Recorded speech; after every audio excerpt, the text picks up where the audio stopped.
Okay, hey folks, how's it going? Obviously, we're going live right now here on my YouTube channel. Welcome for those of you that are joining for the first time. No real big introduction, honestly, for this round of sessions. This is a late night, just a pop up where I haven't done one in a while. I'm sure we'll have people coming in as we go through the night. And so, for those of you that are watching this recording, hopefully you'll be able to pull something from this as we go through the night, as we go through the session. So we'll see what we can cover. Obviously, I do want to do a bit of sketching tonight, just to kind of like finalize the day. Also, just go through some things about the sketchbook that I have finished up that I want to share with you guys as a sketchbook tour. But this will be a pretty much low key, easy night, nothing too serious. Just as a way to kind of reconnect onto the YouTube channel to make sure I can reestablish connection to people here live. So I hope you guys will have a good time. Hope you guys have been had a good kind of like round of education if you have been pursuing so since the last time that we have met, either through classes online or through my own or other such experiences that might be available to you. So we can talk about that sort of stuff, like things like education and whatnot as well. So for those that are joining here and haven't really interacted before, you would understand that these live sessions are open to conversation. So questions are obviously allowed. I would try to get to them as best I can. Questions should always be somewhat in context to our discussions of the night. So if there are things that you're asking about that don't really have relation or not necessarily things that are appropriate as topic, I will be filtering it myself. We have no moderation, so I just have to kind of do that as I read through the chat, and whoever I catch and I can respond to, I will do so. If I miss you in terms of the question, just remind me to say, hey, wait, I had a question here. You can type it again in the chat and we can check it out if it's, like I said, something we can discuss. All right. So we do have a couple people popping in right now. Forewarning, of course, I'm sure people understand this. I do speak fairly fast, so try to understand that I am trying to adapt to the situation of speaking quickly. So it's just in my nature, been how I've been doing it for so long. So I have a lot of things of the information, things I want to share, so it spills out quite quickly. But I will try to pace myself as best I can. In terms of the actual articulation, it does go quite quickly, but in terms of the pacing of the thing, I would try to be mindful of things. So, anyways, welcome for those of you that are joining in right now in the chat. What I want to do first, and by the way, hopefully audio and video is okay. I haven't been on YouTube for a minute. Things like classes tend to get in the way, so I can't necessarily jump on every single time. Even though I promised the ideas of being able to retain this sort of like ongoing scheduled, live sessions, which I would still like to. But still, I haven't forgotten YouTube. In the community here, it's been very nice to have at least a strong base of a authentic crowd that does show engagement and interaction. So I always very much appreciate that. So those of you that are joining here for the first time, like I said, because you're coming through, let's say, other sort of like platforms, channels, things like Proco, I always welcome those who have maybe seen those videos for the first time. So coming here gives you a chance to be able to live speak with me. So like I said, this is a very kind of casual, open sort of discussions. You guys are welcome to talk amongst themselves. I will moderate the chat on my own, and I'll try to keep an eye on that as best I can. So, like I said, going back, what I want to do first is basically go through one of my sketchbooks. Let me see my remote is working. There we go. Forward to zooming in and out. And this sketchbook I've shared before. I've done it in a live stream on YouTube prior, but it was at a certain point at a time where I've only completed a certain portion of this book. What was it, about a week and a half ago? I have now completed the sketchbook. So I wanted to go through it again as basically a sketchbook tour. And I wanted maybe even like get to a point in which where it was left off. And I did go back to that video just to see where it did have its live drawing. And I don't want to fumble around too much, but let me just see it here. This is the sketch in which we left off on last time. So this was last year. This wasn't even this year. So at this point, I had only completed about half of the book in the last time I shared this sketchbook in the stream. So I'll do a quick thumb through of the first portion again, very quickly, and then we'll finish off by doing the second half of sharing the sketches in here. A lot of these I've shared in my my Instagram postings, obviously, but I can't remember if I had shared some of these on YouTube at all afterwards. I mean, obviously the sketches that I have showed online, I just don't think they were shared on YouTube. So I'm going to go through these, and if I have shared some of them, I do apologize. But this book was recently finished. So I wanted to talk a bit about that, the ideas of like, sketchbooks, completions of things. First, also questions I get a lot of times is like, how many books do I even carry? tools that I use, sketch tools, pens and whatnot. So these sort of discussions we can have. As questions come in, I will read them live, and then I will then respond to them as best I can. Grandmothy is asking, the sketchbook seems massive, and it is. This is what I can't even remember what the sizing of this thing was. I think it's a 9 by 12. Yeah, this is 9 inches by 12 inches in terms of imperial measurements. You can convert that on Google if you want to. But in any case, this is a 9 by 12. So it's a pretty big book, and I actually prefer larger sketchbooks, but as you can also see, I do use smaller sketchbooks also. This is an accordion book that I have, and I will share this also because we're going to do a live drawing in this one today. I've completed 1/2 of this book, so it meets the end here, and then I flip it the other way around, and I continue it, and I've gotten to a certain point which I've finished up to here, and I have not many, but a few more pages to go through. So today I'm going to continue on by sketching into this accordion and expanding on it. So we'll come back to this one a little bit later on. Question is this handcrafted? Is this the handcrafted one from Seth? This is the one made by a company called Epica, EPICA, and they're based in Italy. And they do produce mostly journals and do have sketchbooks. And this one is made with a paper made in Italy called Amalfi, AMALFI, Amalfi paper. So it's a great sketchbook. I've been using it now for about a year. And I have typically 3 to 4 sketchbooks in rotation, which I'm able to then, kind of use in certain specific sort of applications of my interest, what I'm drawing, based on either subject matter or based on tool sets. So with this bigger one, it's not necessarily considered actually a sketchbook, really. It's like I labeled the sketchbook of Peter Han, but this is not really a sketchbook, honestly, right? This becomes more of like an illustration book, if anything else, because a lot of the artwork in here, I don't really consider the idea of it being a sketch. This is more of a drawing that shows, a lot more of a quote unquote completed sort of imagery making that could be applied towards, say sketchbooks that, or not sketchbooks, more like art books I want to print out, books that I can, or pieces that I can share within some sort of like gallery if I wanted to. These are pieces that have a little bit more investment of time as well too, but I don't necessarily consider them a sketch. So welcome to the Proco channel as well too. But this is what I consider more of an illustration or drawing book, because my delineation labeling wise in terms of sketch to drawing is a sketch, and I say this in my classrooms a lot, is more based on mindset of intention as to what you're trying to do. Again, sketch is more based on the idea of being able to explore, exploration to then understand something. So we study, we sketch, right, to understand things like shape and form and proportions and line quality, material changes and whatnot. But these sort of things, even though I'm using either my own memory, let's say observations of like photographs, or let's say observations in real life, drawings from the imagination. These are all elements of things that I'm, producing at a image level, where it's not necessarily me trying to understand how to draw the car. I already know how to draw the car. Now I just need to apply them and then plug them into different sort of like creative means. So again, I don't necessarily really consider these sketches per se. I will consider these more of being actual drawings or illustrations with the intent of trying to complete this all.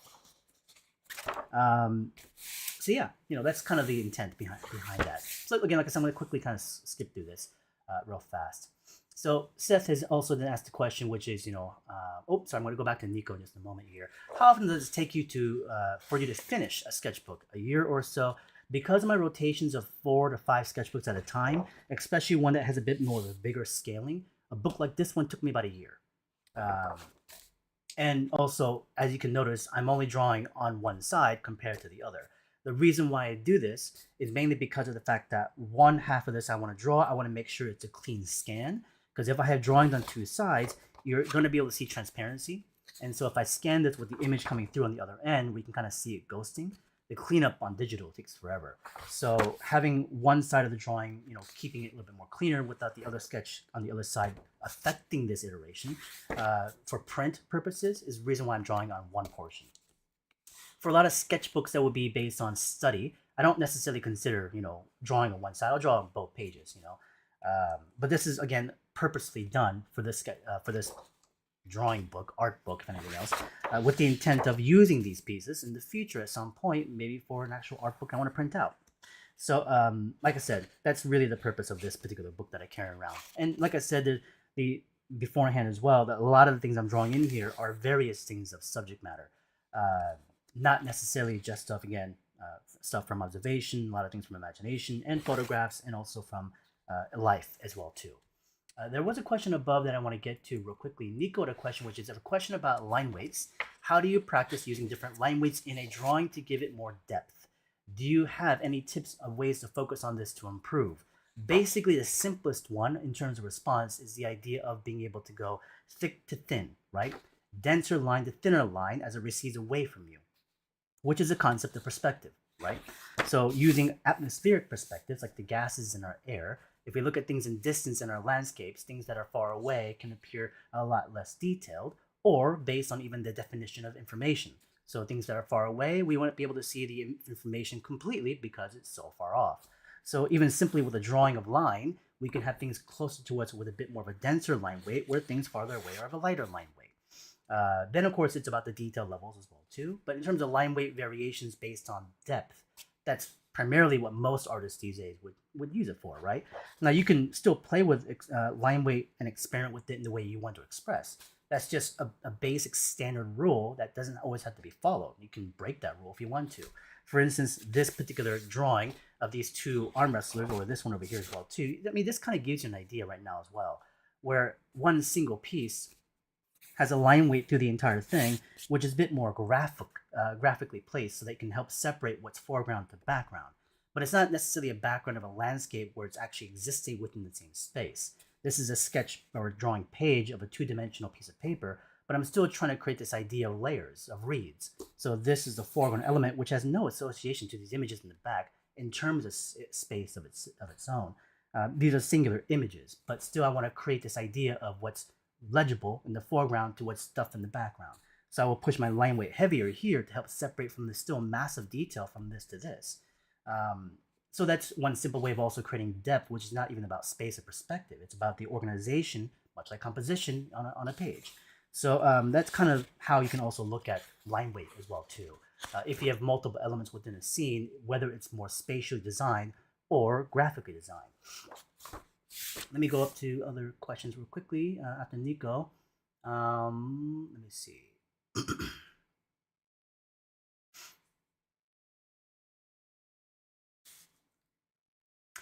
IST had asked, will AI kill us all artists? Oh, I'm assuming you're asking, will it kill us all? No. It's not sentient. It's not some sort of robot that's able to walk around physically. Will it kill our abilities to create? I can't see how. Why would it also stop me from wanting to draw more? Will it ruin the industry? It'll change the industry, as it always has in many forms of introduction to technology. Thanks, Proco. But it certainly won't kill it. It will alter it. You'll have to maybe find different ways of applying your skill sets in different sort of like industries of application. But like I said, will it negatively affect artists in some ways into the future somehow? I mean, it's unpredictable. There's no guarantee of it will or won't. We have no idea. But that's not, again, I mean, I understand the questions. And the problem is because you don't know, I mean, I understand there's that fact of fear because you have no answer to it. And some people will respond in that way. For myself, personally, and again, this is just for me, of course, it doesn't apply to everybody, nor especially people that are up and comers, because that's going to affect them differently than it is me. And so I certainly don't want to turn a blind eye to it. Because even if it's not going to directly impact my own pursuits, whether creatively or industry wise, and it wouldn't because I have my niche of, let's say, a carved out audience or even connections into an industry, regardless if it changes or not. But for people that are very young, coming out, let's say, out of school, regardless of whatever your age is, yes, there's always concern because you don't have experience, you don't have the networks, you don't have all the elements of things that help maintain longevity in your pursuits of things. Will it ruin your creativity? I still don't think that's the case. But in terms of the industry, will it affect you in ways that may be very harmful? Yeah, of course it could. To what levels of degree, that's unknown. What I also do understand, though, is the fact that you will have to find some ways to use those skills, which will still be legitimate and applicable to producing actually creative products like games or animations and books and comics and stuff like that. because that part of the industry of individuals that want to create with their skills will always be there, much like as it has in the last 20, 30 plus years of the industry alone, more than that, because there's always going to be the larger corporations that are going to take this technology and they don't really care about the people per se. They're more about profits, making the product next thing, right? So if there's something that's going to be cheaper, faster to produce, why wouldn't they use it, right? Makes no sense as to why they wouldn't. So then what does it do to the people? Well, they unfortunately get thrown out. But then what do those people do? It's like, well, I mean, you can go different routes, and the industry still exists on varying tiers of levels.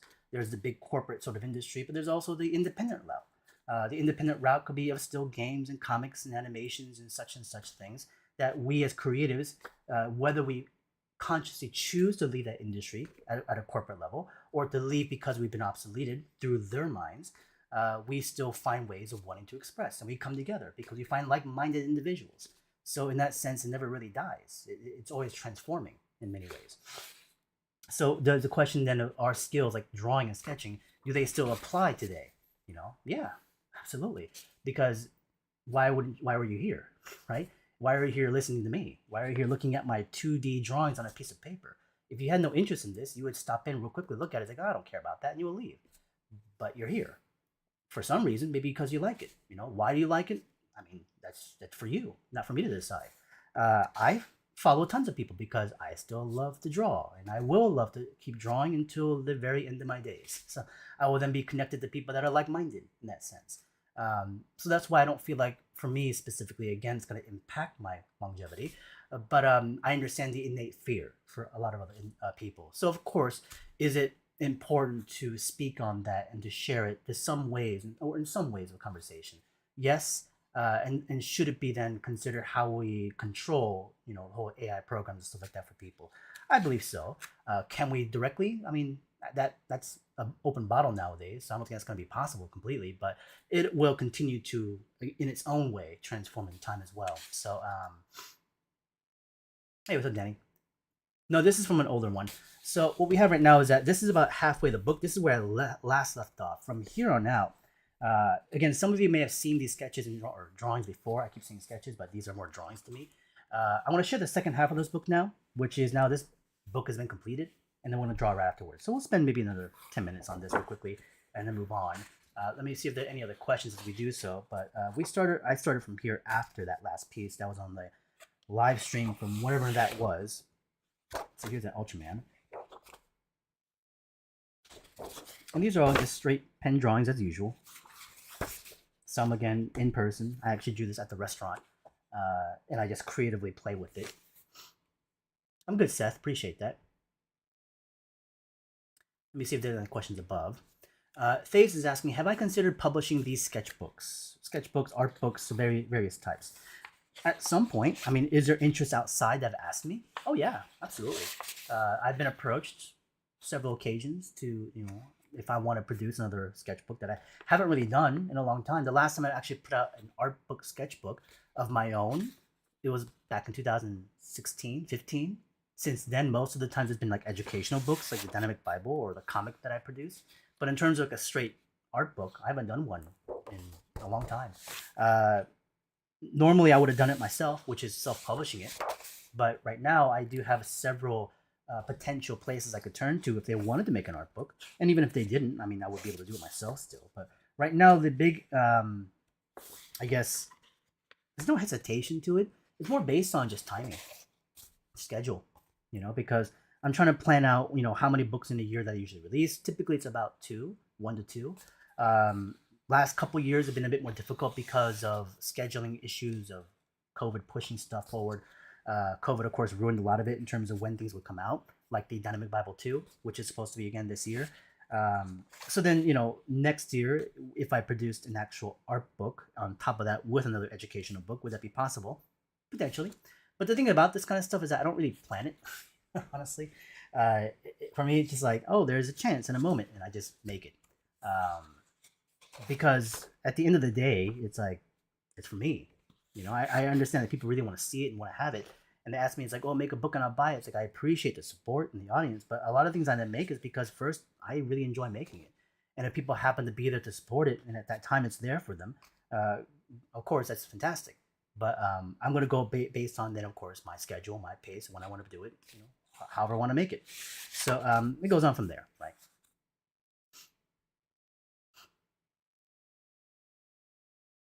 So Grandmother was asking, how many values do you balance in your head when sketching in this manner? Values in terms of like the value structure in art, in association to the ideas of like light. In terms of value structure, I mean, it's simply coming down to maybe like two, three, uh, because you're talking about one single light source in many of these. Then we might have a cast shadow or maybe a form shadow, but they're not necessarily, there's not a lot of, transition and gradients and stuff like that. Some of them might be a bit more invested in terms of how much I'm pushing the sense of value change, but most of the time they're really quite simple, one to two, you know.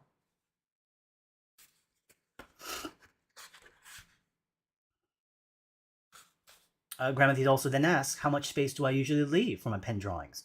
I feel like I don't usually think about the negative space enough. Usually the art seems more important than the opposite space. I mean, they're both dramatically important, I would say, Grammathy, because the idea of negative space is also about the idea of clarity of the image in terms of silhouette. So there's the positive and the negative that have to work together, because if the positive space is all taken up, there's nothing that's really clearly seen. So you want to use that negative space to be able to help communicate the information as well too. It is a part of, in a way, composition. It is a way in terms of graphic design. In terms of like sketchbook layout, that's a little bit more based on like if it's intended to be a singular image or multiple images. Then I play with scale. Large drawings, smaller drawings, medium scale. So that can also based on play upon that simple idea of design of large, medium, and small. Simple things like overlaps can help a lot as well too. Overlapping one on top of another is going to be really helpful in terms of the spatial kind of sense. But in terms of that question based on the idea of negative space specifically, I mean that should be considered and designed while you're doing it. Now, of course, if you don't have much experience, being able to design that image can be a bit difficult. So this is where inclusions of things like thumbnails become really, drastically helpful. Practice beforehand on the side, and then use that information to plug it into your image. And of course, even if you mess it up, you learn from it, apply to the next one, right? So a lot of these, like I said, are just kind of going straight in. And so my decision making based on what I want to have as negative space to positive space is usually kind of done on the fly,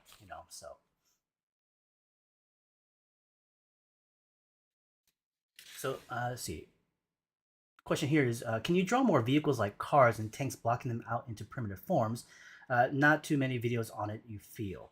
I mean, at some point, I mean, in a live session, I could maybe. I mean, honestly, today I don't see why not. So in my accordion sketchbook, maybe I'll integrate that this idea of blocking in things like military vehicles, like tanks or something like this, into primitive forms, but also the idea of taking it a little bit further in transition. Yeah, that's not a problem. So maybe we'll play with it. How's it going, Jason? Welcome.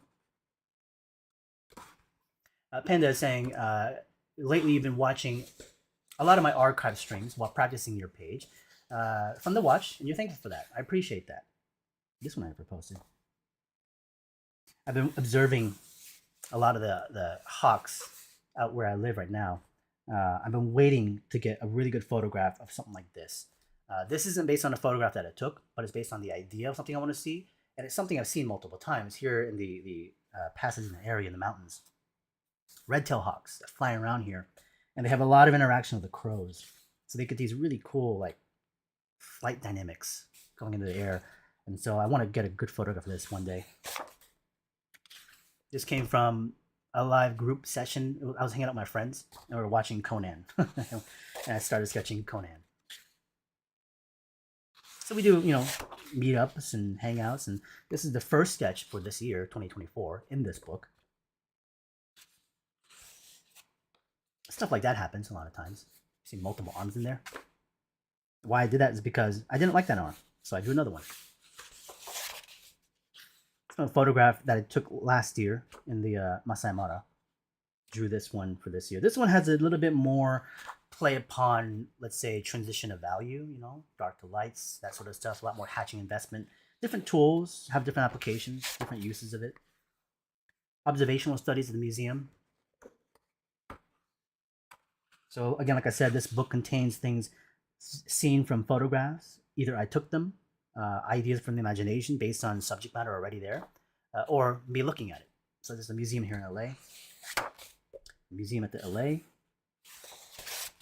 more stuff at the museum, and then drawing with the imagination. So this is almost at the end of the book right now.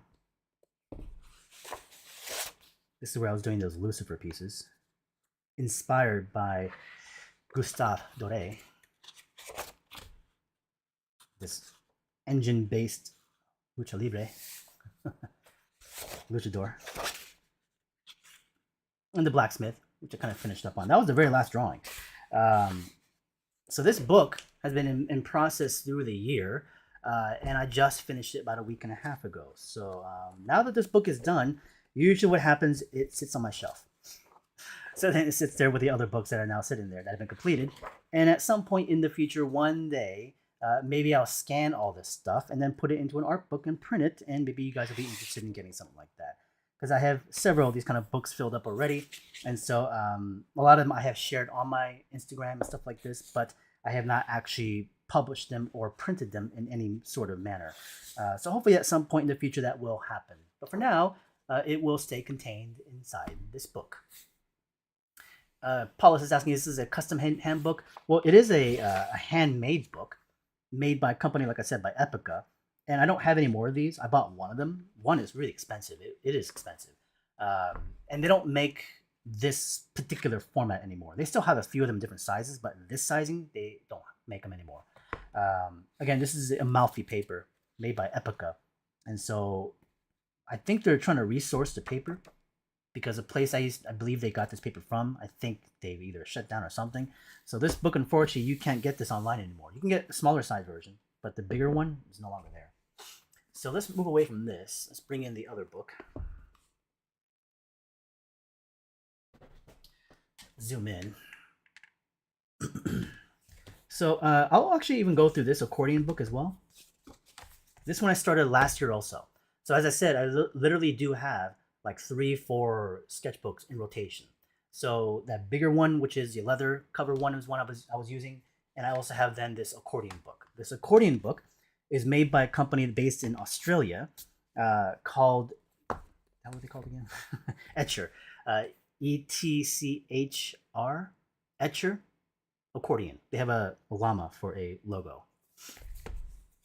It's a cool book, and there are a couple of different studios that make these sort of like, accordion style books. Etcher I found at a local art store, and I know their company because they used to make those satchel handbags and stuff like that, which I don't think they do anymore, but now they do mostly like sketchbook and art products. I've only used a couple of their sketchbooks in the past, and this one I found at the art store, and I do like accordion art books because I've used them in the past. The first one I ever used was actually not based from this company. It was actually based from a company in Japan that was like some kind of, honestly, it wasn't even like a legitimate art sketchbook. It was just more like a touristy kind of like gift book. It's actually quite nice still. The paper was like this rice paper, and I quite enjoyed using it. So I kept looking for more, and I happened to come across this one.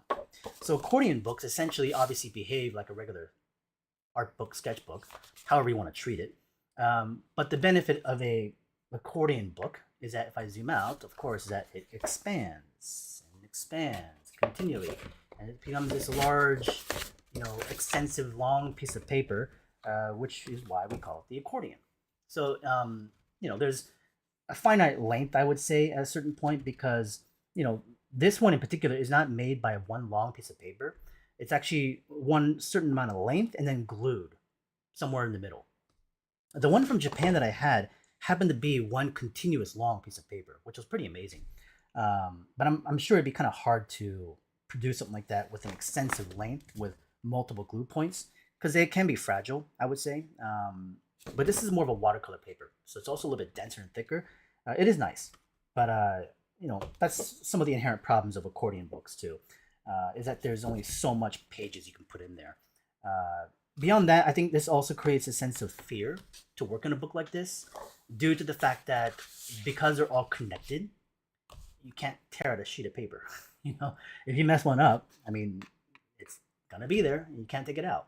So there is that part of that slight sense of like, ooh, I don't know if I can, work in something like this, Because for most people, they treat the sketchbook as I would call it a sketchbook because you want to be able to exercise on things, right?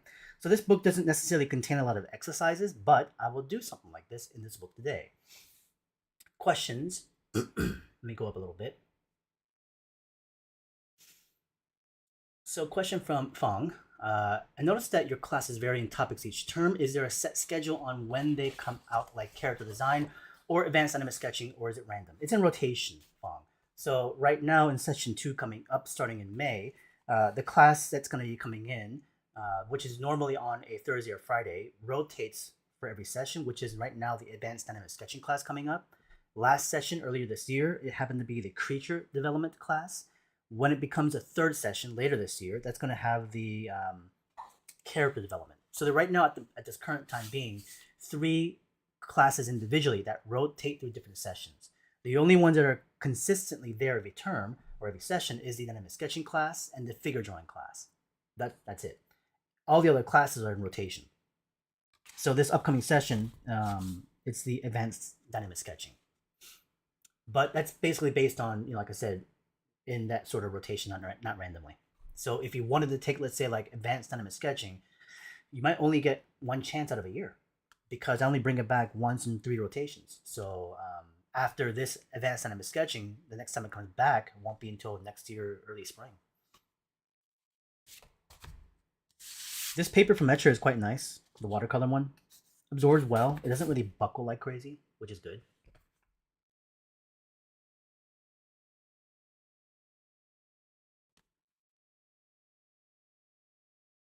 Question from CK: do you thumbnail sketches outside of these pages to lay out composition or ideas, or are you just going straight in? Even in this book right here, they're all straight in. So there's no other like additional sketchbook that I'm practicing on things to plug into here. These are all done straight into it. Would I recommend thumbnailing? Oh, absolutely. If you're practicing on being able to build your skills in the areas of being able to ink draw, then I would highly recommend you thumbnail a lot.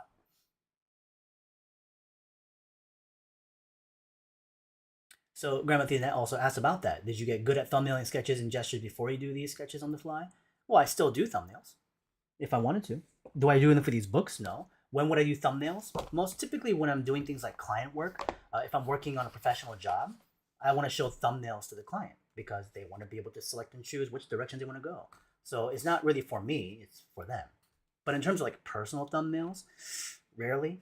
Unless it's like maybe like an independent art show, maybe I'll have like large gallery pieces, and maybe I'll thumbnail some of those, because I want to make sure they're, kind of controlled in some manner. Lucas was asking, what kind of image or technique do you struggle with when drawing? I would say from my youth, in my 20s, when I was a student, to even now, the things that require a bit more brain power is like things of landscapes. Not necessarily natural landscape, but definitely architecturally. I still like drawing them. I enjoy them a lot. So whenever I travel and I see things like architecture and that sort of stuff, environmental, I'll draw them all the time. But it just requires a little bit more processing to like really figure out like, how I want to convey it onto the page. So it's not something I necessarily overly struggle with. It's just that it requires just a bit more thinking beforehand. Where a lot of these don't really require that much thinking. It's just muscle memory at this point. This was the most recent entry. I did this a couple days ago. So now we are at a new section. So usually when I use the accordion sketchbooks, obviously you can kind of open up page by page like that. But as you can notice, a lot of them are crossing over the spine. So as they do so, the space compartment is a little bit more shallow here. So typically when I'm drawing in these accordion books, I'd prefer to be working on them on a table. So I don't like using these in terms of like observational drawing, because if I'm sitting there at like a museum drawing this sort of stuff, I have to really control like, where these drawings go per section of a page.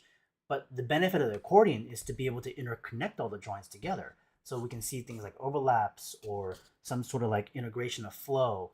So I want to be able to continue the drawing or sketch into the next page.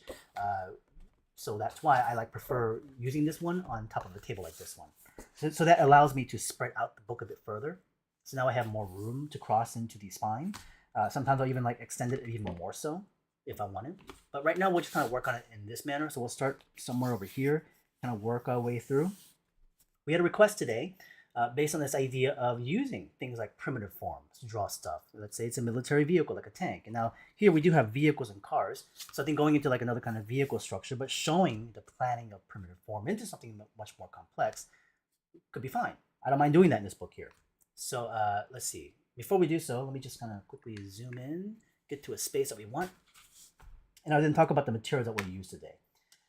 You know what? Let's use this one instead. And if you have more questions, which I'll jump to, let's get to them now.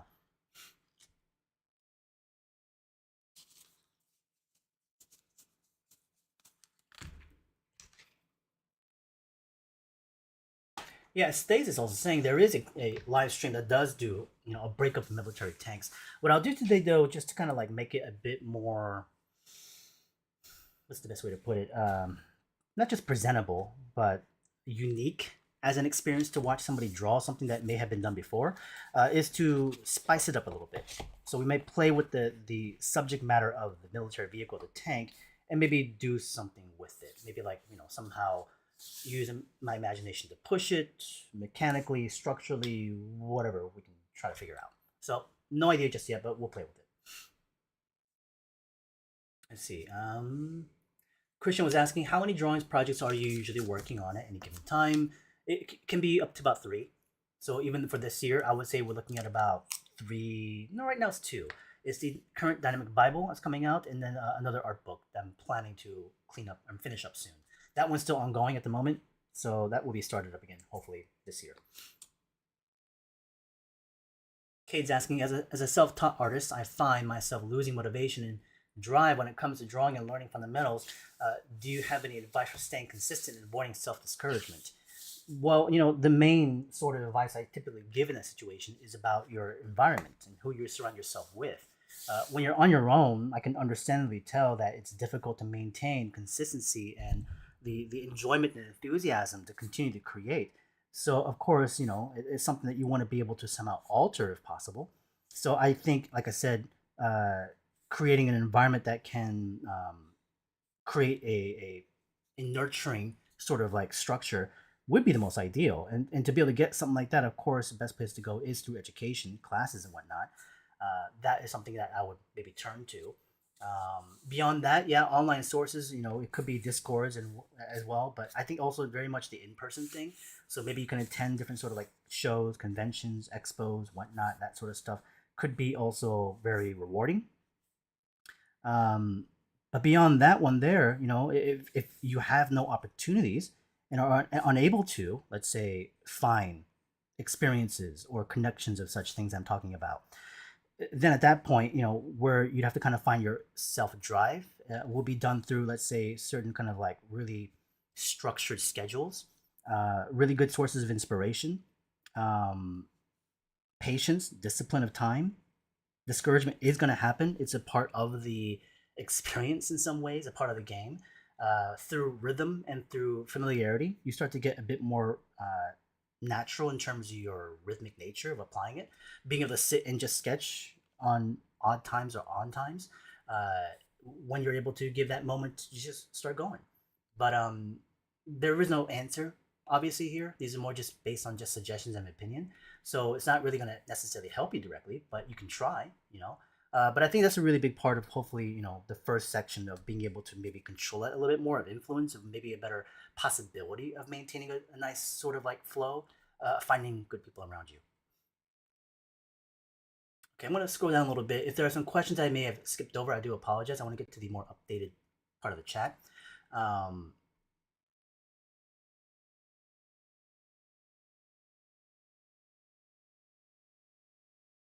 Question from Antoine is the Amalfi paper you got in stacks recently good for watercolor as well? Yes, it is. I've enjoyed it for it. You've been thinking about binding a new watercolor sketchbook for yourself using it, and I like the Amalfi paper a lot. I think it's got enough texture.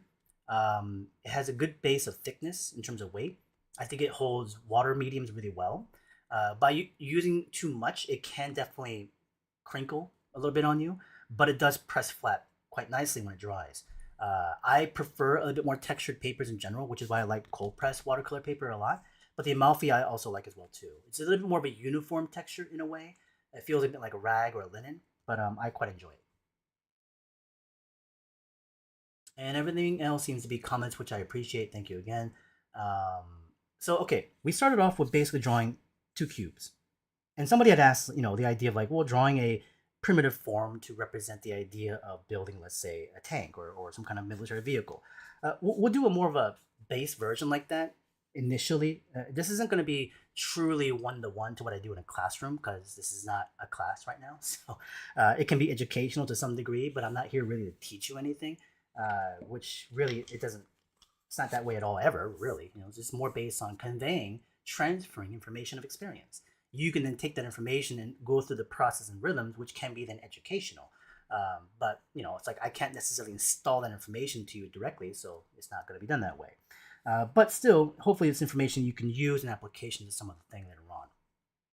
We do have the two basics of a form, and consider the idea that right now we have drawn forms. So we have multiple planes, which equals a three-dimensional form.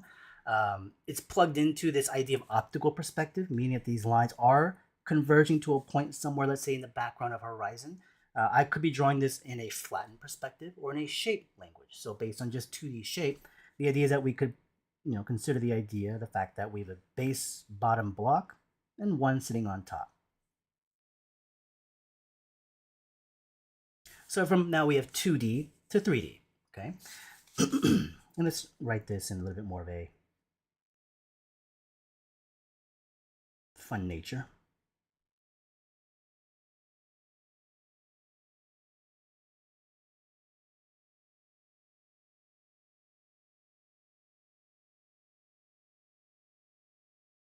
"3D conversion."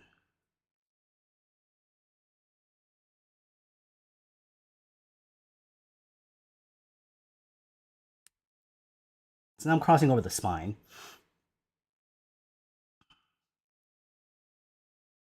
I haven't fully blocked out where all the images are going to go just yet, but I have a general idea. So we blocked out the shape of 2D, converting it into a 3D form. From this, I'll kind of repeat this form again, and I'll continue to like break things apart and adding more pieces essentially. So from here, I'm going to use an arrow shape again. This time we're going to go from a line to a shape. Let's actually give it a little bit more sense of a 3D, a little bit of undershadow. And we're going to go into this idea of add and subtract. This is the basis of dynamic sketching. Our main, let's say, tool that we use is this idea of adding and subtracting.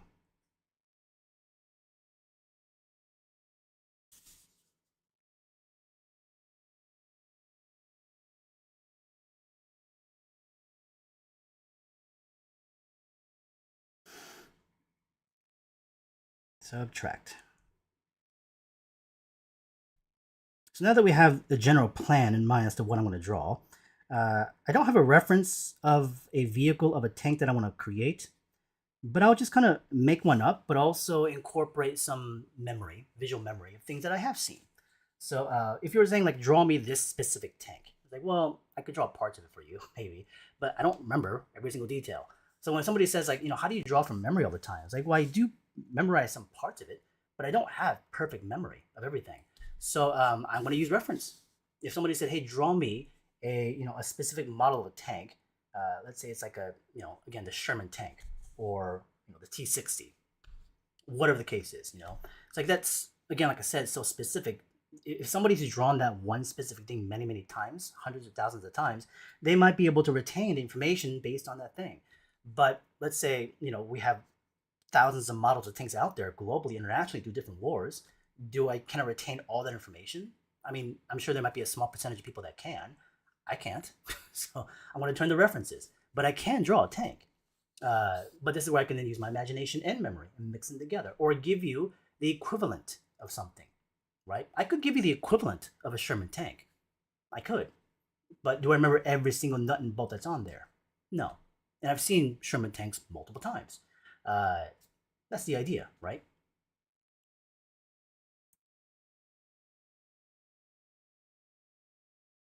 Okay, CK had asked, and Seth, thank you for the reply on that, by the way. I do have a Discord community for my classes, but it's not open to the public yet. I say yet. It's a consideration at the moment in terms of how I would maybe open it up. But for the time being, it's for my classes for now. So I'm going to actually incorporate that block again this time. I'll kind of keep the same angle. And I'm going to infuse some alterizations. And we'll start to do some additions.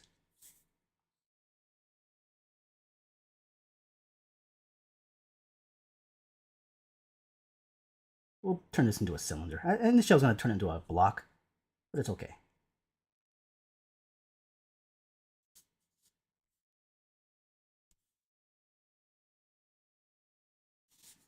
And we'll go down over here, same thing. This time we'll, again, add some plane shifts.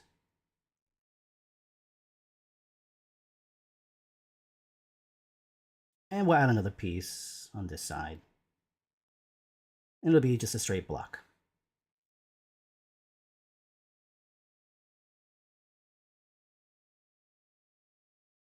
And we'll keep altering this maybe a little bit more after this part.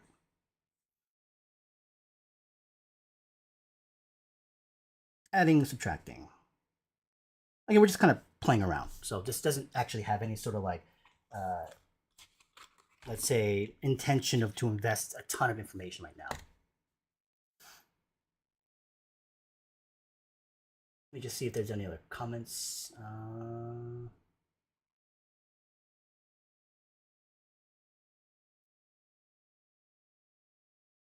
So Grammathy was asking about the primitive shapes and forms, volumes, to the next level of either muscular anatomy or simplified forms. Well, of course, that's where you take classes, right? By taking classes to be able to see some other artists or instructors showing you how they do those interpretations, you're able to pick up on those techniques, right? If you're asking to show that right now, well, we're on a certain sort of pathway at the moment, so we can't get to that just yet. But if you're looking for that information, this is where I would then recommend a class like the analytical figure drawing, which could be taught by a couple of people, one being, let's say, someone like Kirk Shinmoto, or at the Concept Design Academy with Kevin Chen. Those two classes will give you a lot of this idea of primitive form breakdown for human structure.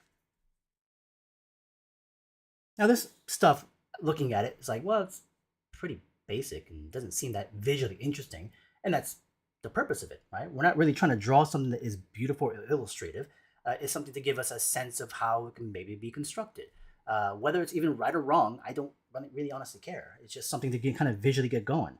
So, in a other kind of sketchbook, I might play with a high amount of repetition, drawing through the thing, draw through the forms, be a bit more constructive, more accuracy to things like proportion, even the ideas of perspective, possibly. Consider my line control, all that sort of stuff. But this particular book is not necessarily just a straight sketchbook, as I said before.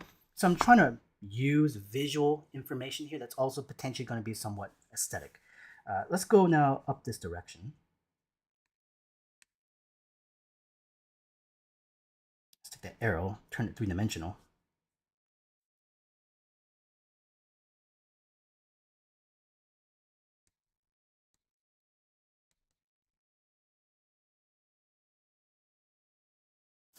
And we're going to do another version over here. And this one I'm going to maybe start over on this end, maybe a little bit larger as well too. And I'll just keep playing with it. Again, this is just an example of an idea. I'm not going to exactly use this directly. But let's draw straight into this and build out another kind of vehicle. Let's start right about here. And I'm not constructing primitive forms per se. That sort of thing we would do for a class and we could do for another kind of book. For this one, though, I am going to just start drawing straight into it. So I apologize because this doesn't necessarily answer the question exactly as it would be in a classroom. But that's, for me, intended that way, where I wanted to come draw, but draw things in a way what I would do typically day to day. So that means also, in a class technical situation, I don't always use those techniques one-to-one for my own. I teach them, but I don't necessarily use them directly. Now, I have used them as a student. And would I use it for certain situations? Maybe, but most of the times today in my books that I have, I would just go straight and draw them, right?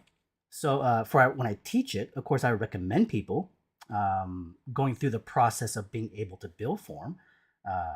But for myself personally, that sort of technique now is no longer fully applicable because I see so much of that information in my head or on the page already, preemptively.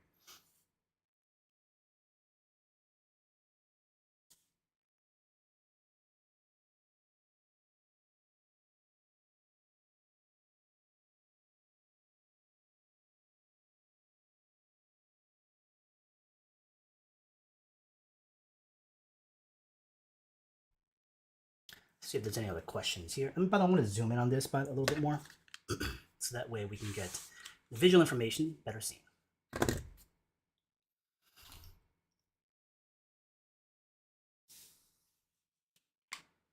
Let's see, scrolling up a little bit.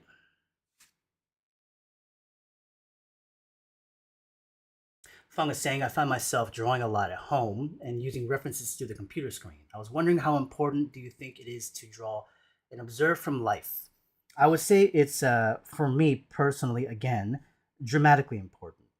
It's it's an act or even an engagement that is fully necessary, not even just for the creative purposes, but for me, being able to sustain the energy, whether it is used creatively even or not, because it engages my senses and it also engages my interests and curiosities. So being outside and observing real things, kind of like quells some of that want to get out of this like room, because I want to move a little bit. I want to get out and breathe fresh air and see actual things that are interesting. So, I put myself in situations to engage as much as I can. But in terms of its direct use here, it also then, of course, has a direct relatability in terms of building stronger visual memory.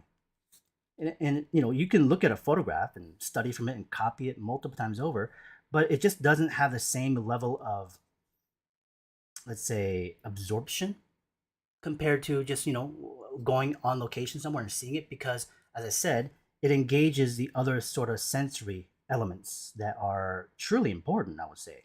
And that could be things like not only the sights of what you saw, but the sounds and the interactions you may have had, the conversations with people. um, all those elements, like I said, are truly dramatically important. So I would not deny myself that in my youth. So that's where it kind of started, of course, in my dynamic sketching classes at Art Center, where I would be in the position to go out and draw a lot. And so by doing so, I was exposed to not only the information that I saw, but it allowed me also to build a visual vocabulary in a more natural sort of way.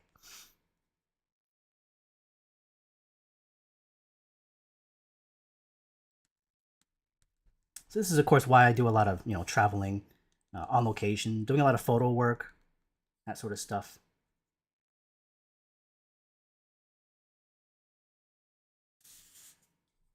So it's now it's become a huge, I guess, portion of my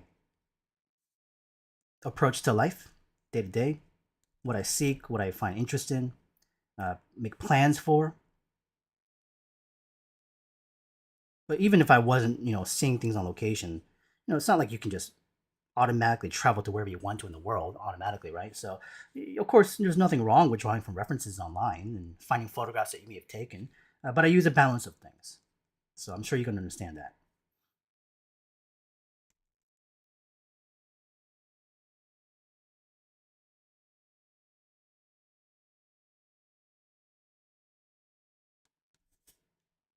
Let's scroll down a little bit for questions.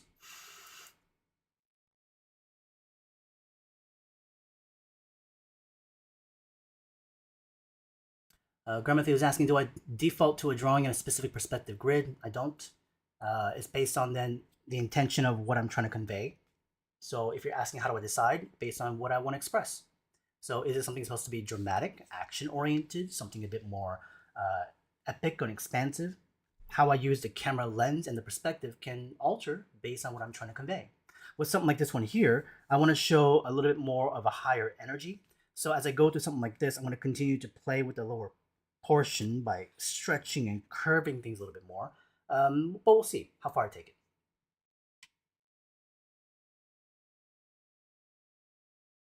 Panda was asking how how to determine a focal point, especially on rock or tree-like structures.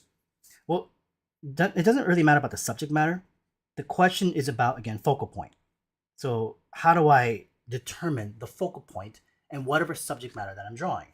Well, when it comes to my class, the dynamic sketching method, the idea of focal points are applied in areas of where you want to dictate that. It's based on then what you want to express and show to your audience. So I want the people that are looking at my sketch to look this specific area. That'll be the area of my focal point. Anything outside of that, I won't necessarily enforce or push too much because that was my choice. Now, some things have a natural area of focal point. If I'm studying a human being, faces and eyes are typically a good focal point area, right? Because that's where we tend to look first, many things. Animals tend to have that. Even sort of vehicles can have this as well too. Natural focal points. But in terms of like rocks, it's based on your decision making at that point.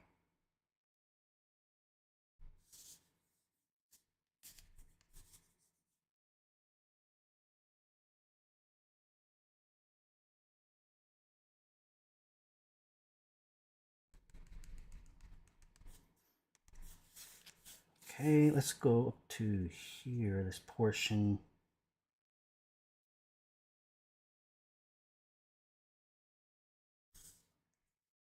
Build this out coming down. This is that kind of like iconic angling of that Sherman tank.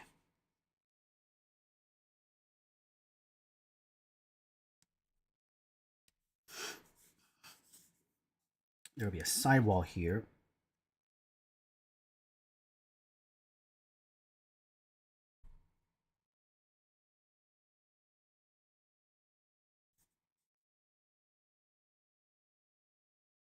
You'll see a little fender sticking out right about there. This pen's not flowing very well. I need to refill this. This is a fountain pen that I got recently at a show.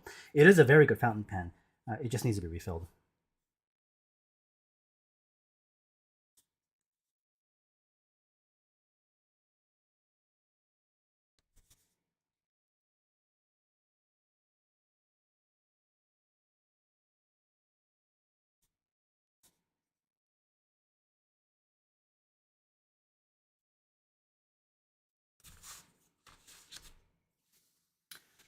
Let's see. Jay Decker was asking, in my opinion, are there any styles you think hold up to the test of time? What makes a style timeless? I mean, I think a lot of it has to do with the balance of two specific areas, which is one, technical, the technical skill that goes into this style, right? And the second, in terms of aesthetics, what we as humans generally respond to. Um, and what that aesthetic is can, of course, vary from person to person, but there can be vast, large numbers of people that can agree that the aesthetics of a certain style are agreeable in terms of likening to it. So because of there's a large mass of individuals responding, that can also then create a trend or a forward motion of influence to others saying that, hey, this is a really cool thing. Um, so it can then establish itself into our, let's say, community of individuals that can all agree based on that the style has significance, right? So, like I said, the other part can be technical. So we all agree that the technical skill given to that style feels very high. But that's not necessarily styling. It's just the technical part, as I said, right? So it's just a portion, a variable within the style set. A style, if we were to define it, of course, is a visual identity towards a certain medium or the product of a story. Um, but it can also be the visual expression identity of an individual person. So the artists, themselves might have a certain fingerprint to a style that is of their own. That doesn't always apply into the industry because in the industry, usually the style of the medium or the project is dictated by either a group or it could be by one person. Um, but still, like I said, that style then has to be established by somebody, which is then carried through. Then all individuals that are working on a production of something have to be able to match up to it. If it's just one person working on their own thing as an independent artist, that style is of their own. So that's when you would then maybe need a visual identity. But in most cases, a visual identity is not that massively important um, when you're working on, let's say like big productions and stuff.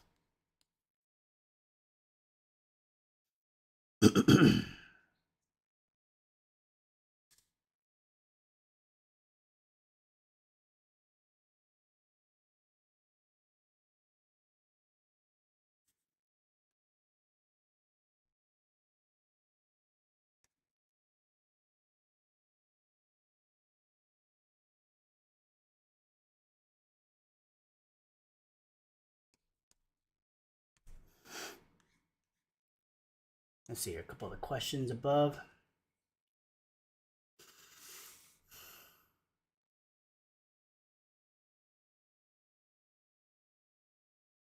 Question from Emmeline was, do I prefer drawing man-made objects or things you observe in nature? Everything. To me, the subject matter doesn't really matter as much. It's more than so much. It's more about the act of doing it. People have asked before. It's like, what do I struggle with more? I've mentioned the idea of landscape, like architectural stuff, but I still very much enjoy it, even though it's a bit of a struggle. You know. But in terms of preferences for a subject matter, I don't really have one. But I do prefer also very much drawing them on site. But I will obviously draw them from reference photographs if that subject matter is not easily, observable in life or it doesn't exist anymore.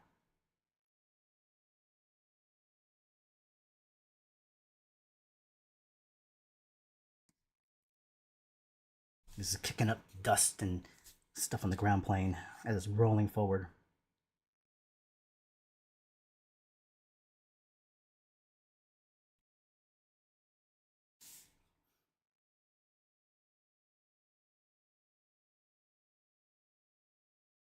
Little ball turret right there.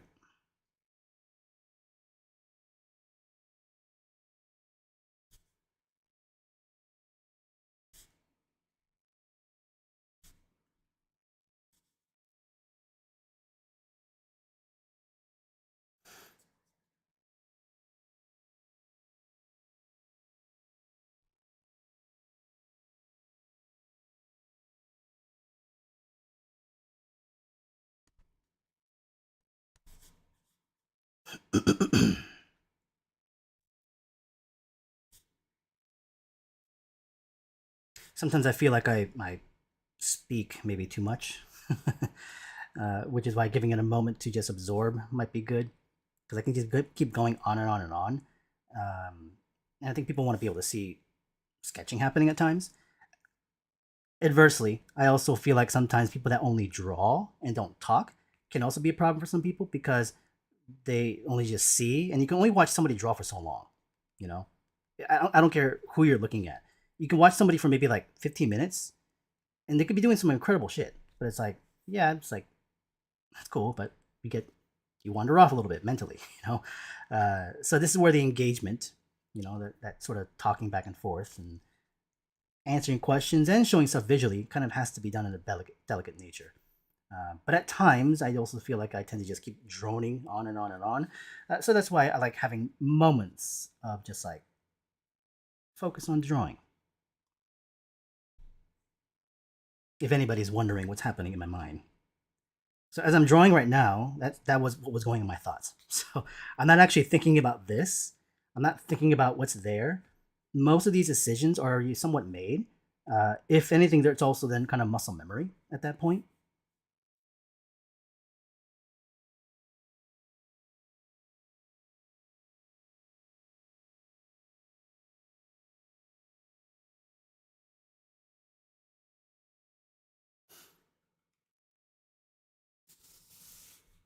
A couple of the questions. Again, thanks for all the comments from people, Dominic and whatnot. Ridsi had a question, which is, what would you recommend for people who can't afford your dynamic sketching course? Um, this, you know, obviously, I'm not saying me only because I only go on YouTube once in a while. So there's going to be other resources of other artists that you can listen to because within art education, the more you can expose yourself to different sort of mentalities and techniques and methods and styles and approach is what's going to help you round out the proper mentality of how to maybe not only educate yourself, but plans and paths of advice as to where you can go. So if you can't afford anything, you can't save for it, then this is probably your best bet. Uh, I would have suggested things like Gumroads or Patrons, but even those cost money. So I'm considering this as a question, meaning that you literally can't afford and pay for any of this stuff at all. Books, videos, tutorials, none of that stuff you can pay for, and you have to watch only free things. Well, at that point, this is the only option, or you just do it on your own. Literally, you just pick up a pen, pencil, paper, and just start sketching without any sort of, let's say, backing of information, because it doesn't take any effort to be able to just sit there and try to attempt it. You may not like it, it may not come out very good based on your judgment, but it's free. It's not. I mean, you have to pay for materials at that point, but maybe you can find pencils and pens lying around somewhere. Um, if it's not to the degree of a level where it's like, well, I can maybe pay for like small things here and there, but I can't afford like $1,000. Well, in my classes, I do offer the sit-in positions, which are a fraction of the cost of the full seat. So if you saved, I don't know, a couple months for it, maybe you can afford that. And the sit-in position allows you to be able to interact with other people, ask questions, be part of the class, do the homework. You don't get feedback, but at least you get to be in an environment to do so.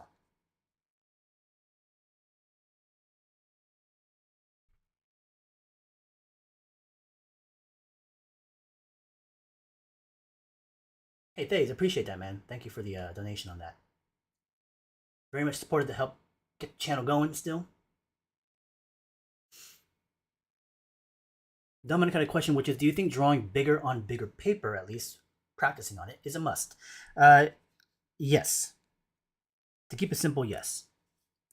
And the reason of why to the question is because you need the diversity of skill in being able to plug in or play with your techniques of either line, shape, form, perspective, depth, and all those elements of things at varying scale.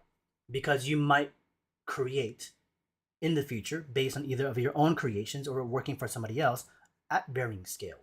So if you're only used to drawing just one size, and all of a sudden you're asked to do a commission for, let's say, a larger illustration piece, you can understand that you can do thumbnails and convert that. But the problem is the muscle memory, the physical connection towards your hand down to the page and your eyesight, you're only used to, familiar with a certain scale and size. So your hand movements are limited based on that parameter of the dimension. If I go larger, let's say like an 18 by 24 piece of paper, or let's say, whatever the size is, big canvas, and your arm movements and physicality are different, you won't be able to control the same sort of lines and shapes you're able to do at the smaller scale, at the bigger scale, even though visually there's no change. You could thumbnail the crap out of that.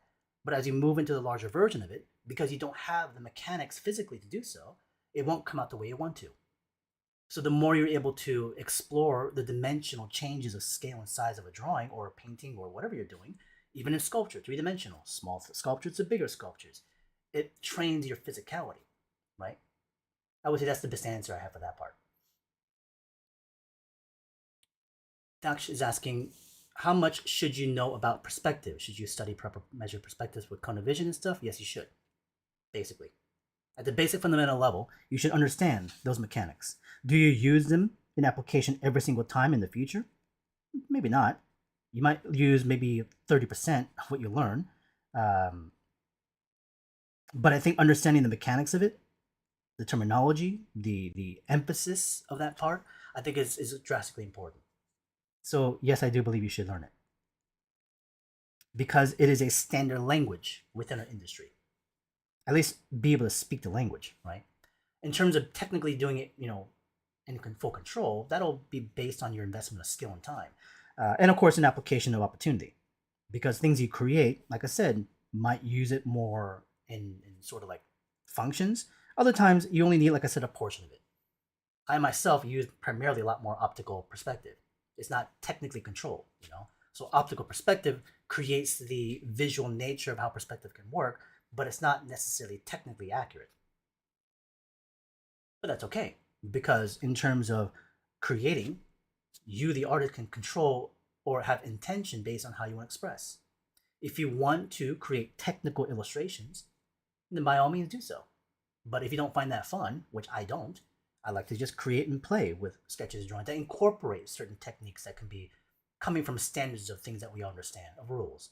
But those rules, for me, I like to bend and to break, because that's the part of being art, right? to be able to express and to be able to play.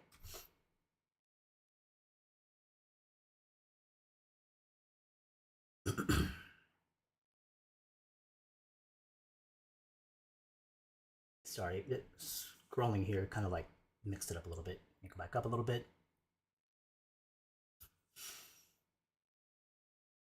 Seth was asking, what's been my favorite thing to draw lately? If I think about it right now, to like what I've been drawing currently, I mean, I did finish up with like vehicles, but I can always turn. I can say this: there are certain comfort zones. It's like fast food, in terms of like subject matter, things that I don't require any thinking at all. It's like I can draw these type of vehicles in my sleep, because I'm so familiar with how to build them or draw them. The very much same kind of goes for even a tank like this one. There's really not that much strain of struggle to produce this thing, because I've drawn stuff like this beforehand. Now, like I said, this isn't the end of it. I'm going to take it to one more direction where I'm going to creatively push it. Will that require me to be a bit more forward thinking? Maybe a little bit, but even then, probably not that much.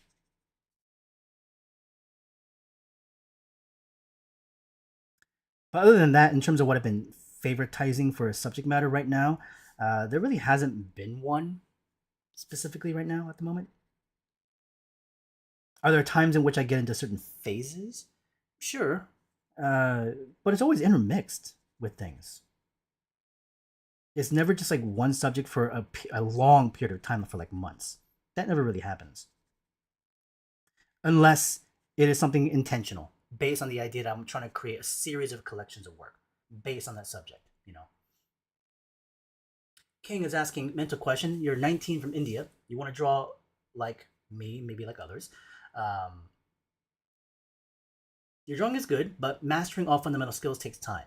But in my society, take art means, uh, oh, taking art in your society means that it's taking a risk, essentially. Um, so there's pressure, investing into this world of, let's say, educating yourself in the creative side of, let's say, our industry is a risk for you in your society. Um, Maybe it's also seen as more like a culture way of looking at it as well too, in combination to societal. Within most Asian cultures, whether it's East Asia or Asia in general, there's always that kind of like connection to the cliche where parents don't want you to do this because it's not a legitimate sort of like pursuit in life. Um, so I understand that. I myself, thankfully, have been fortunate enough to been supported, encouraged to do this from all fronts, family to friends, educators obviously as well too. So that's always been there as a bit of a backbone. But I've always said this in the past, even in live streams, that I recognize that, and I know I'm very fortunate in the fact that I can and have been able to do this. But I also understand that most people have not, and it's a very difficult circumstance, I'm sure. And I have no answers in terms of like what you need to do to be able to overcome that. This is a life journey in which you will then have to walk on your own and discover. Now, I can give you suggestions on like, you can maybe kind of like incorporate a certain lesson plan or a schedule or a structure you can kind of follow to be able to implement certain elements of techniques over time, which might help. But still, like I said, it's like it may not even be an option for you financially, opportunistically wise, locationally. There's a lot of the factors that can kind of hold you back a little bit. And that is the very nature in life, right? Is that I wish it was idealistic, that ideally all those things were just like readily available to you. And at 19, some people probably even tell you like, oh, you're young though. It's like you have all the time in the world. And you can take your time and practice on things. And I say this in my class also, which I'll repeat it here, which is that sense of urgency doesn't go away. Just because people tell you that you're young doesn't make it feel better. To you, this is still very heavy pressured, real things. And it feels like if I make a wrong choice now, this is going to affect the rest of my life in the future. So nobody should tell you otherwise. To say like, oh, calm down, take your time, be patient, you'll be okay. It's like you want to move now. You want to do the right things. But at the same time, it's like you can't plan to guarantee anything in the future. 10 years from now, let alone 5 years from now, let alone tomorrow. So All you can do at the age you're at is to be able to incorporate this thing that you do for art as a rhythmic, consistent act in your everyday sort of life where it doesn't necessarily have just yet an application towards some sort of industry or job. At a certain point in life for you, that will be a consideration of thought. But it doesn't have to be right now because your consideration of thought is being able to incorporate this in your everyday life where you get to be able to practice it, do it on your own. And you might have people telling you how you should do it or people telling you you shouldn't do it. But if you're able to find some ways of being able to incorporate it, and it doesn't feel like it's obstructing, let's say outside forces, because sometimes you can't get away from them, let's say like parents and family, that they can still see you doing it and not be necessarily discouraged, based on your pursuit of interest in every area, and maybe support that. That in time, as you then also invest your life into this passion, they begin to see that energy. They begin to see that level of commitment. And it becomes more convincing that this is not just some child play to you. It can be played in terms of experience, which I think play is important, but I don't consider it a childish act. But then they'll start to see that sense of urgency and seriousness, yet also because it's something that you love. And once you're able to present that as an act of something, they may be on your side more to help you, to encourage you, to give you those opportunities at the age you're at, right? But at a certain point, you yourself may build enough confidence to say that, well, I'm going to do it myself, right? Um, that's all I can really say, honestly. So I apologize if it's not necessarily what you want to hear, nor if it's really helpful. But it's a difficult position to be in. I understand, King. But all I can say is good luck, you know, because you're around people that are all pursuing the same sort of thing, which is a good thing, because that means there are like-minded individuals that are out there. Find them as well too, locally, online, wherever, you know.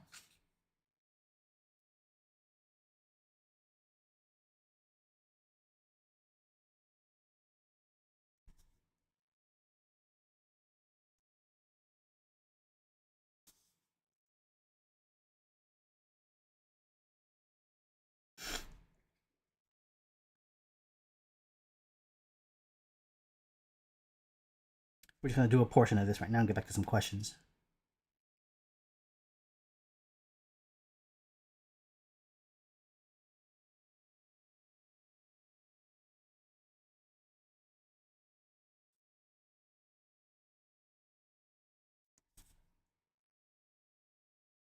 These are the treads. This is a rubber part right here, hard rubber. It comes to linkages, these metal tracks. I'm using hatching to convey this idea of motion. So the hatching can be done in two manners, one being value-based, structurally for the consideration of volume in the space that it exists in through light and shadow, but I can also use then hatching to convey this idea of moving within space as a two-dimensional image. So I can use shape language, but I can also then use hatching to show things like the idea of motion blur.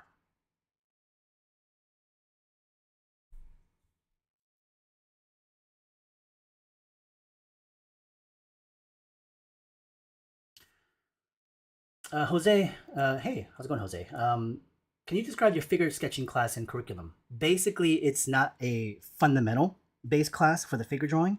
I would suggest you take some figure drawing exercise or experience beforehand. Again, analytical figure drawing class would be good from Kevin Chen or Kirk. Uh, Again, any sort of experience or exposure to drawing the figure from life or otherwise, understanding basic proportions and whatnot would be excellent. Even anatomy, because my class then goes into the idea of being able to push or at least place the figure within space and alter things like camera and lenses to dynamically pose them, to stage them, to also then convey story as we do exercises. For the first half, typically we do take elements and pieces of the human body, torso, head, arms, legs.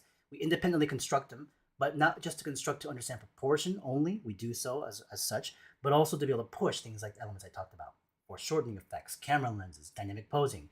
And we put them all together by week 5.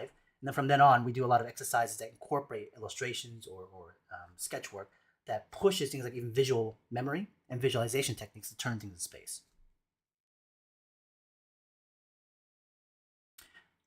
Stanley was asking, apologies, when you are working on commissioned work, how do you establish the price range of each work that is produced? Well, one, I research what's happening around me based on competition. So how do I find that out? Well, for me, a lot of times I'll visit things like conventions, shows, conferences where people are actually presenting themselves to be available for commission work and seeing what they're asking price wise. And so gauging first who they are, the quality of work, the size and dimension, what materials they're using, and the price they've established, how I then either compete to that in parallel, either I'm above or definitely below, right? So then based on that pricing that I have as context, and if I have more pricing context from other individual people, it gives me more data to be able to, let's say, adjust my own pricing. So I need a sense of what's happening around me. I can't just make up a number because I could be far off. I'm not saying you're pricing too high. You could be pricing way too low, right?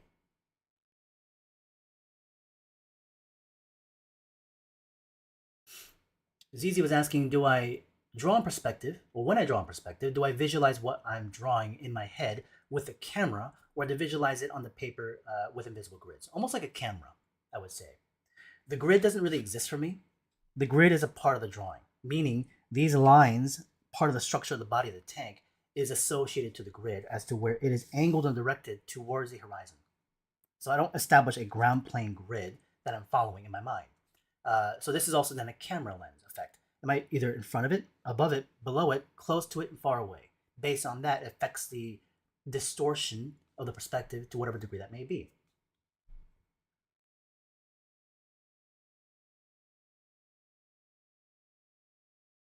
I'm gonna scroll down a little bit. So Jason's asking, what ink am I running in that pen? You switched to the Sailor Black ink in your Esterbrook SD. I was getting some skipping and with the carbon ink. So right now, this particular pen, I am actually using the Sailor, as you mentioned, Jason. Besides the Sailor, which I don't have it on me on hand right now, I would be either using this one, the Pilot ink, or the Sailor brand. Because these are more, they're water based, so it's a lot less pigment inside this ink because the carbon ink is more mineral based, heavier, denser, because of what they use the materials for. So this carbon ink from Platinum is, like I said, it's I think it's like a bamboo, a carbon bamboo that they're making with, but it's much denser. So I use this with my fountain pens all the time, but I wouldn't leave that ink in there in that pen for long periods, which I have done. It doesn't necessarily completely break the pen. It can be cleaned and flushed, but I still would say be mindful.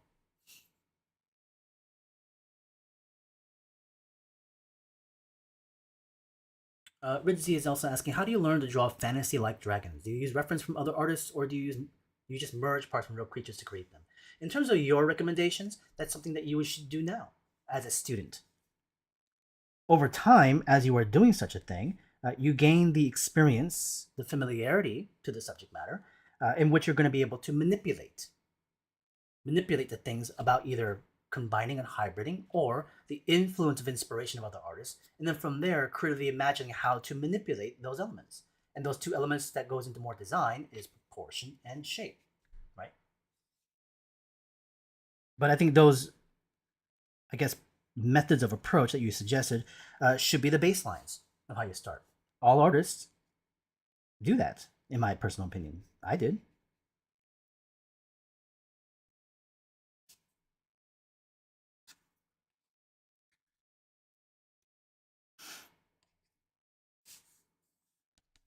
Put like dents in this thing here, as it feels like it hit on the side.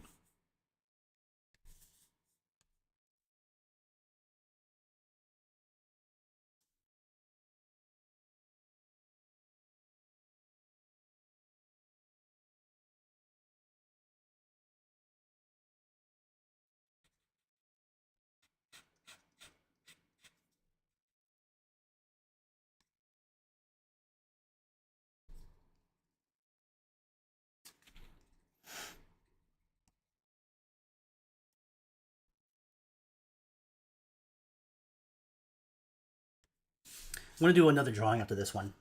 Still associated to the tank, but I'm going to creatively push it under my imagination. I'm not actually thinking about it right now. There could be flashes of images. For instance, I think about like mech tanks, you know, hybrids of stuff. Maybe I'll do something like that.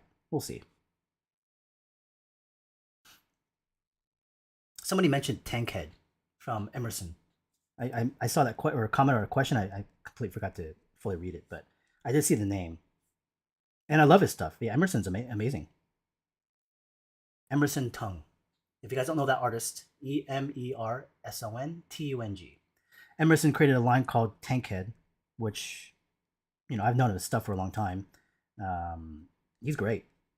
Amazing designer. You can do what I'm doing, just sketch straight in.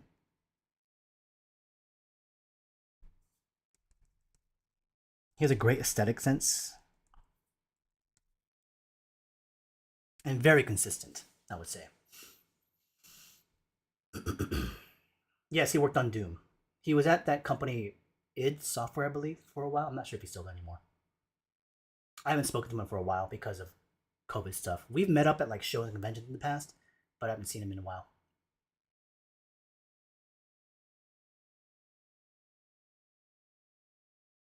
Kevin is asking, do you think studying the structure of an animal skull in more of a three-dimensional perspective is easier?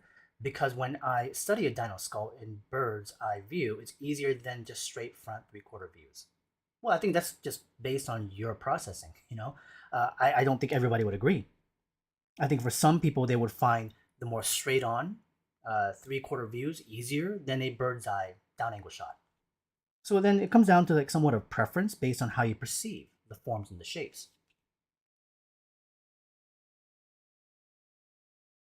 Would I say there's anything wrong with that in terms of like you having preference towards it? No. So it's great to be able to hear that you enjoy drawing skull structures in down angle views. And if it works, it works.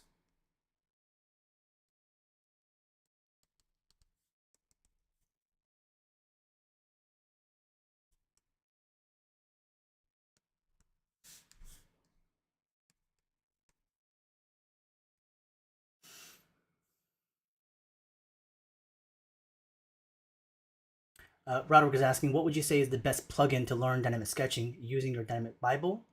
Maybe sit in seat, or feedback plan. Um, I think two factors might make an influence of a decision. One being financial, second being your schedule of time. Not based on your level of experience. Because some people are afraid that they feel like they don't have the amount of skill to be able to come into the sketching class.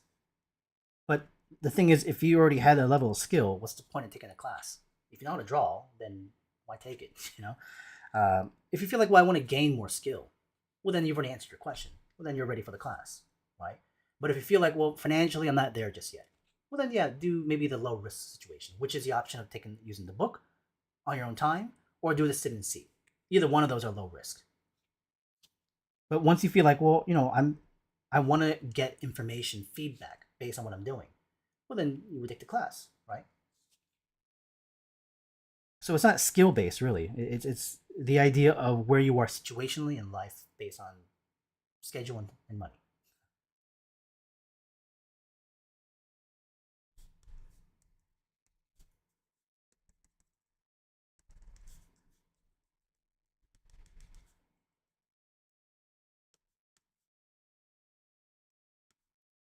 I'm not going to be here trying to sell you on my class right now. So um, if you want to just go through different means of like YouTube videos and watching other things and kind of sustain your educational pathway for now, by all means, whatever helps.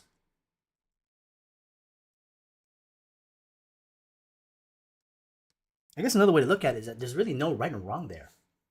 I think the thing about this, the only wrong that it could be is that you don't take action of anything at all.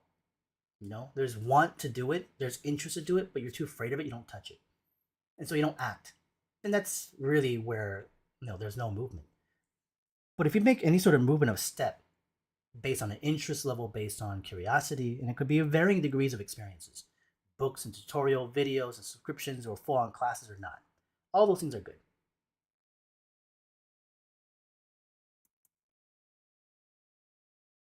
Uh, Tenchi is asking, when do you know when to stop adding details?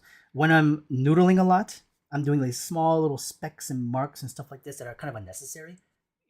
You're done. Move on. But you have to be kind of like mentally aware you're doing this, right? So if you're not really used to that or not experienced enough to catch it, I think incorporating time, actual like timers would help because it allows you to like stop for a moment and really just see what you're doing. To ask questions like, what is actually your intention? Do you feel like you're now starting to like noodle? Have you expressed most of the things you wanted to express? If it has, then you move on. Next thing.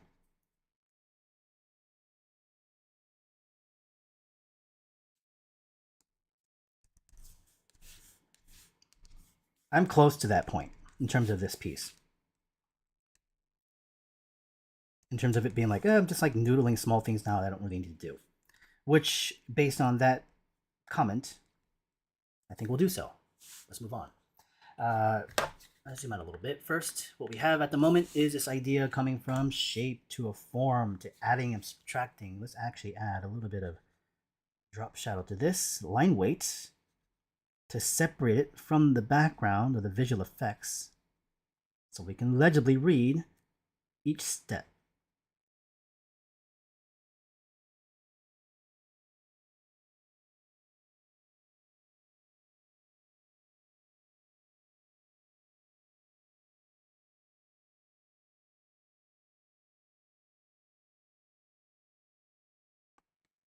Now, if you're here, I would hope that you might be sketching with us. And if you are sketching a tank of your own, I hope you've been enjoying it. And if you're not, maybe you want to jump in. I know it could be late for some people right now. It's like 11:30 my time right now at the moment, but typically I prefer nighttime. So, I could be drawing an entire day, but today I haven't drawn a single thing. I've pretty much just been at home. What the hell did I even do today? Oh yeah, I had to go do some errands. I stepped out, watched actually a lot of games, basketball games, because we're in the play-in tournament for the NBA. So because I follow that sport, I was watching that today, and then I do some work for the class registration stuff. Did that, and then I'm here. Now we're drawing for the first time today. And I'm on break essentially. We're not in classes right now, so all of this stuff is on just my own time. All right, let's go on to another section of the book. So we have this part. You know what? I'm gonna actually take this piece right here and just push a little bit more, just subtly of line weight, because I want to get this read of like this piece to here going this way. Even though we're flowing that way, I still want there to be this hierarchy of like line.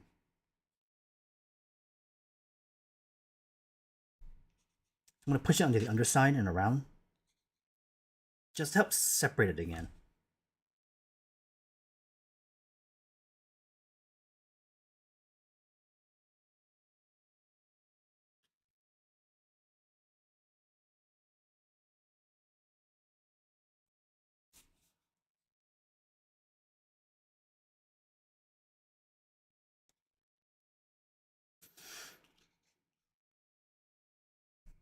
Okay, that's good enough. Let's go forward. Let's close this section up. We'll continue opening up this accordion book. And let's use this space here. We're going to construct and draw out some sort of like mechanical tank influenced thing. Apologies, I'm trying to get the space opened up right now. There we go. And I might, draw a few things down here later or a few things up there if I want to. I don't always have to like fill in everything. I might leave some of that as just negative spacing. We're going to continue out to this direction, right over here. And what I'm going to do is give myself a couple of markers top and bottom right there. These two dots are giving me the sense of scale of the drawing size that I want. So the top of the tank head kind of will be up here. Body will be over here. Legs or tracks will be like down this direction. And I'm going to kind of do a somewhat of a 4-point perspective. We'll force it, but we'll play with it.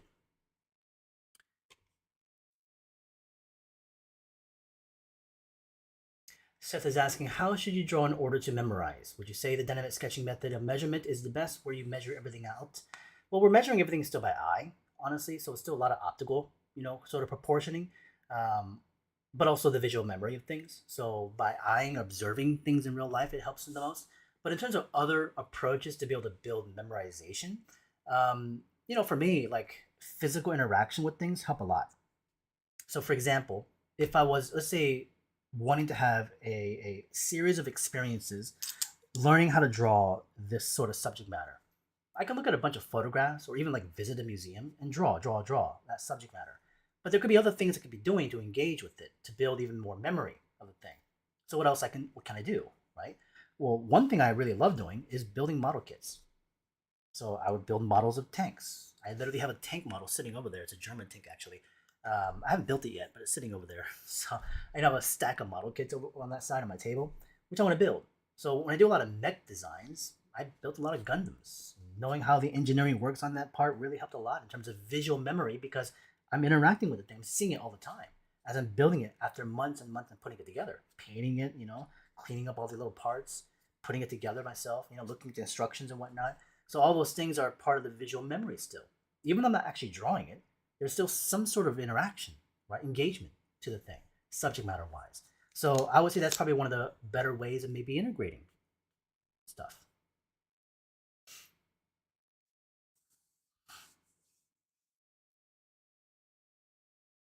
Question here is, would you recommend full seat class for beginners, or would you recommend sit-in seats? Well, I mean, like I said, it's based on right now 2 factors of either your schedule and your, let's say, financial comfort. If you feel like, well, I don't feel comfortable risking spending that much for a full seat class, well, then do the sit-in class, because you can always then build an experience level to a certain level, going through the sit-in version and seeing that, well, I want to pay for now for the full version because I want feedback, right? So it's a way to build confidence. But would you still benefit greatly by taking the full seat version right now? For sure, absolutely.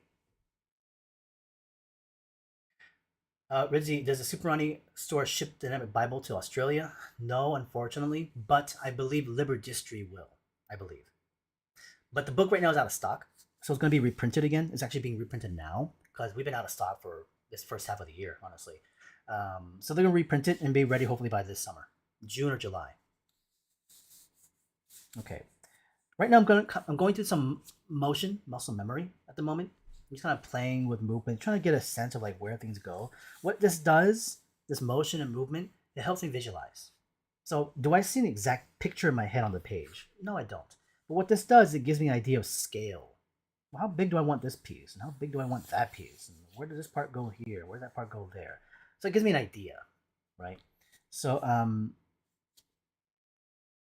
I don't want to just do a tank head because that's what Emerson does, you know. Um, it's kind of the easiest route to go, which is like take this part, that's the head, this is the body, these are the legs. It's like, and I'm sure some of that will definitely happen, um, but I want to do something else. So let's do something else.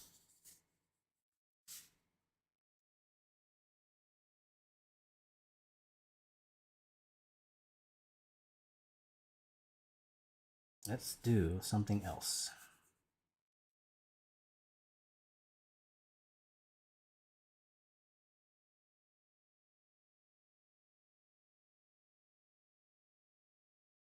What that something else is, it's a mech, but I'm figuring it out myself right now. So I don't have a full answer as to like what it's gonna be, what it's gonna look like, and if it's gonna work. But we'll find out.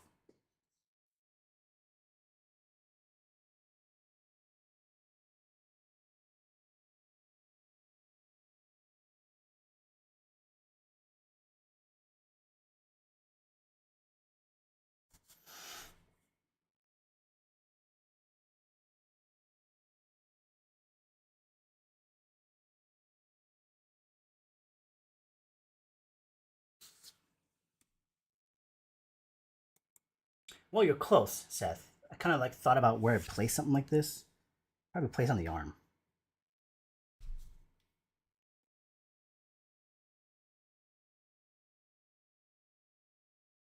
Rincy is also asking,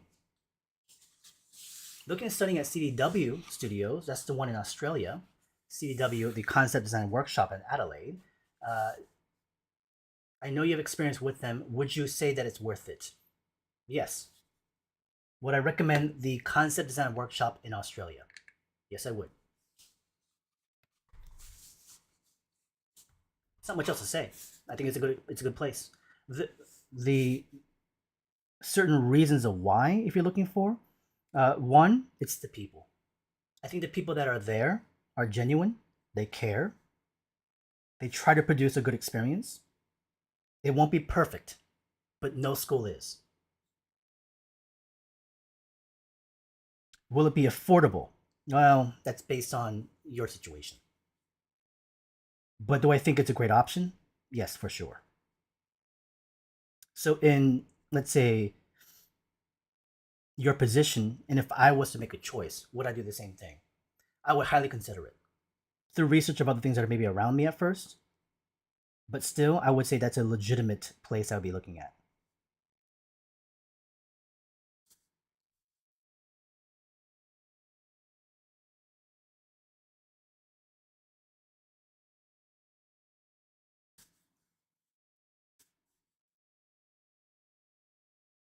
Start doing the arms. I guess we're making like a transformer sort of thing.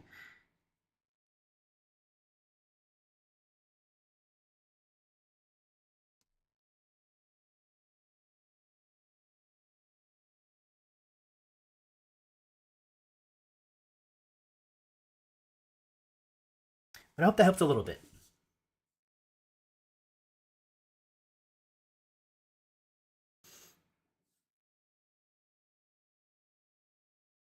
As I said earlier, some of you, now that you're kind of like settling in, maybe you're joining me and sketching a little bit.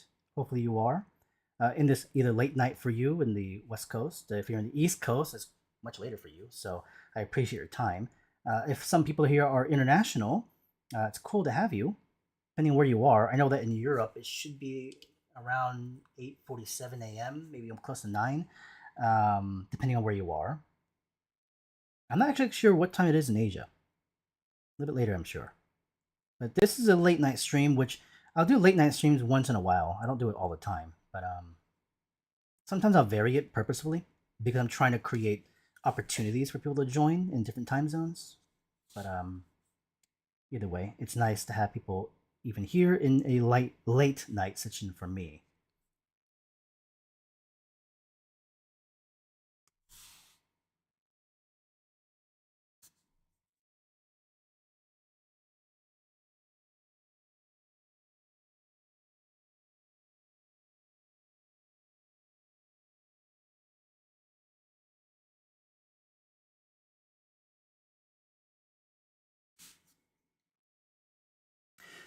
Oh, Ridzi, you are in Adelaide already. So it's 5 p.m. for you. Jayant, you're in India. 12 p.m. for you. Ahmed, hey, welcome. How's it going, man? In Egypt, 9 a.m. also. Nice to see familiar names in here.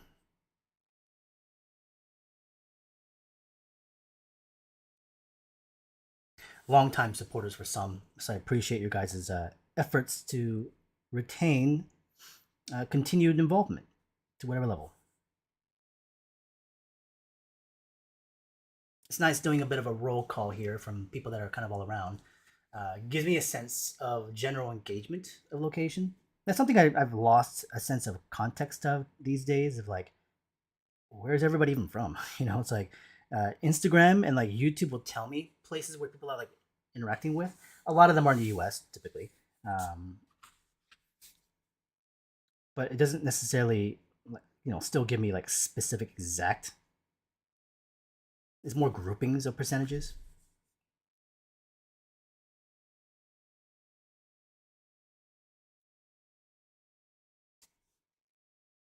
This pen is skipping a little bit.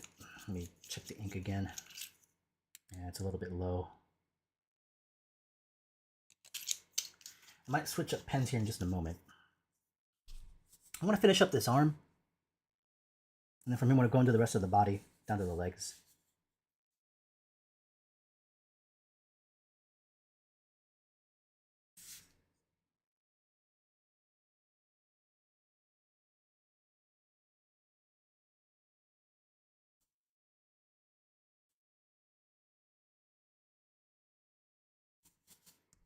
So at this point, I'm kind of like just automatic right now. I'm just kind of in a mode where there's not a lot of thinking at the moment. There was a little bit of thinking beforehand, which was I had decided intentionally as to creating some sort of mech based on this tank, but I'm no longer approaching it as I had seen in the past, based on, let's say, like we had talked about Emerson, and I didn't want to do like a tank head, but I still wanted to create some sort of mech based on a tank. So this now gives me I had a moment beforehand thinking about where I would place stuff. Now it's based on manipulation of proportion, shape, form, and that goes into more of an auto mode for me.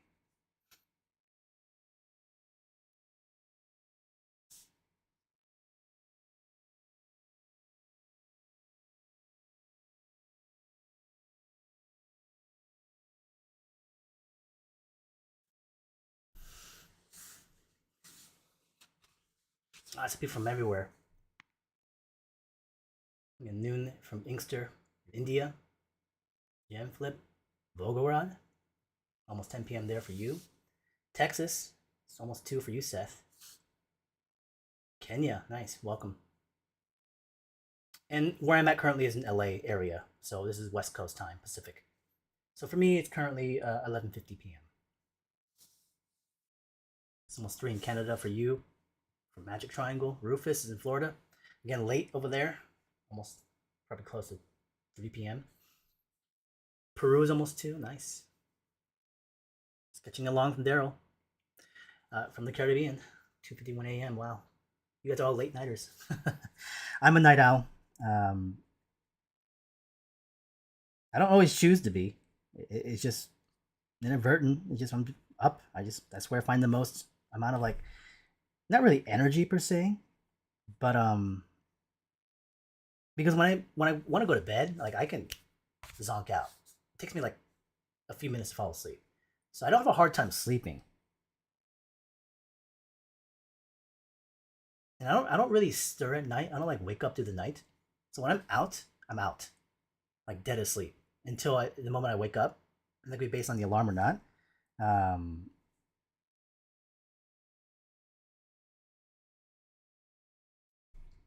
but I'm definitely more of a night person.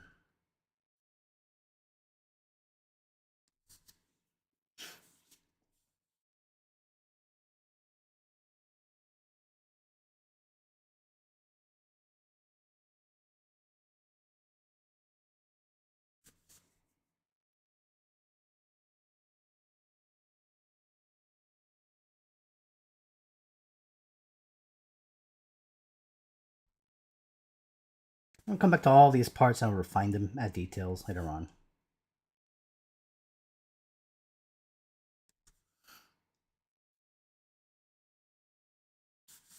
Let's zoom out slightly.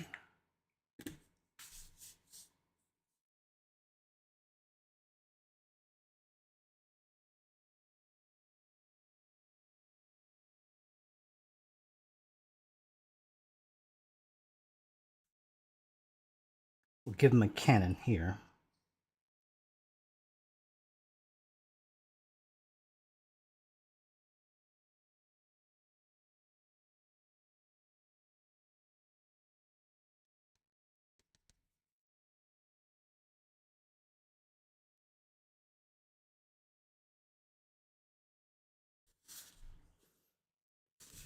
As I build this thing, I'm gonna maybe even like construct some stuff around it because this pose is gonna be a little bit rigid, honestly. I'm not gonna dynamically push him as much, but to create a dynamism in the image, I'll incorporate more stuff around him. So to be able to kind of counteract his stiffness of pose, um, we can play with this sort of idea.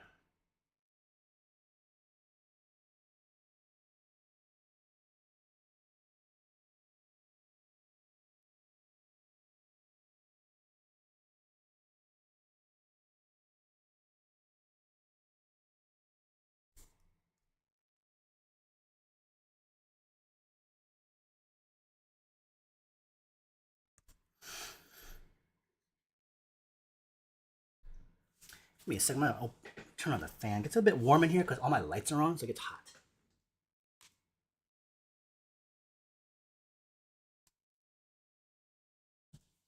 There we go.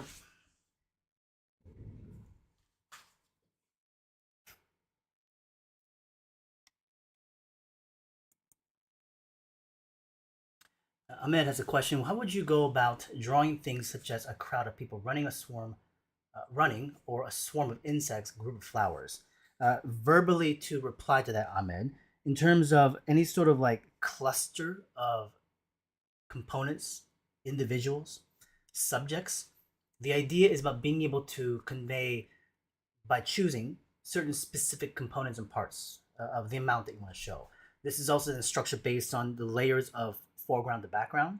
So things that are in closest to the grouping of individuals, whether your actual camera is closer to them or far away, either way, the idea is that there's still objects in the front of that group as a crowd, or flowers, or insects as a swarm. So those individual few, I will isolate to be able to draw. The rest of them I will clump together into a massive silhouette of shape.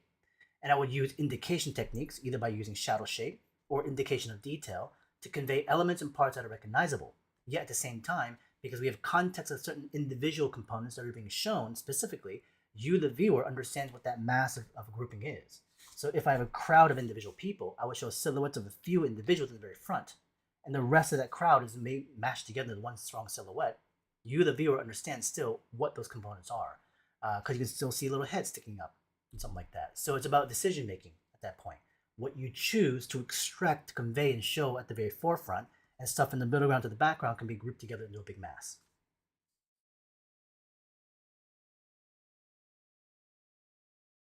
And good catch, Harry. I very much like Appleseed, and this could be very much a innate sort of like expression, something that's been built through muscle memory for me because I love Appleseed. Probably because of this component right there, the little back sort of component piece sticking out like an antenna. That's very much Appleseed, Briareus, and the landmates and all that sort of stuff. If you don't know Appleseed, then of course you may know his other stuff, Shiro's work in terms of Ghost in the Shell, or his other work like Black Magic and whatnot.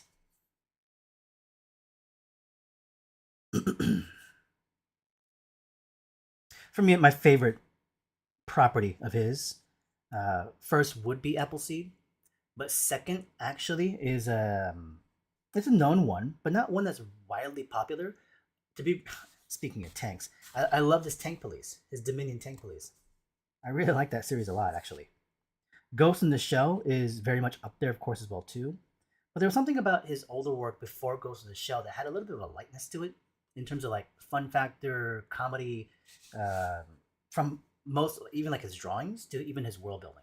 Ghost in the Shell was like so serious, even though there are components of humor as well. But I don't know the vibe of it.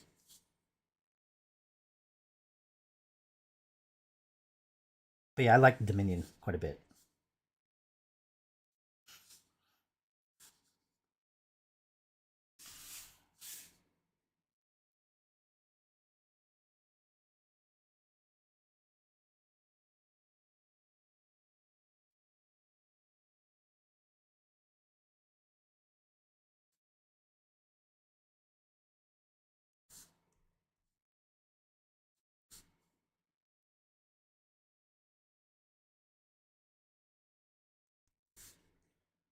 As I get to down here, I'm going to do a shadow shape or a silhouette of his arm, meaning it's going to be a silhouette of his arm that doesn't show a lot of component of detail.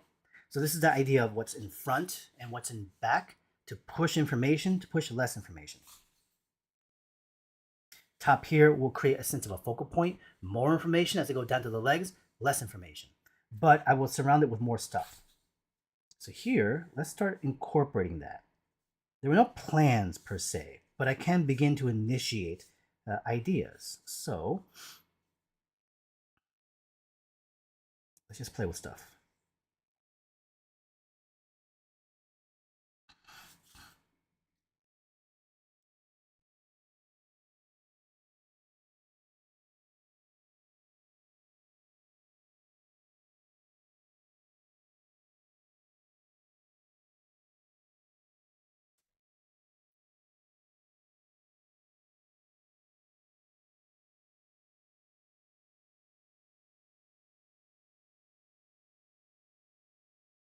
What this is, I have kind of an inkling of an idea, but not really fully there just yet.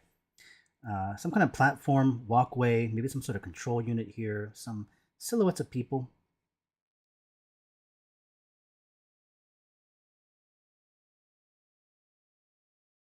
Maybe having a conversation. Tech individuals, maybe, military.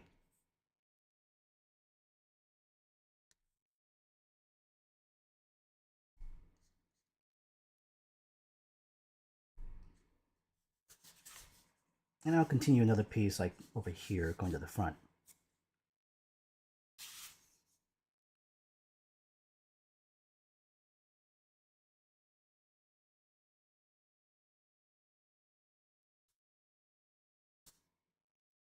And there will be people on this as well.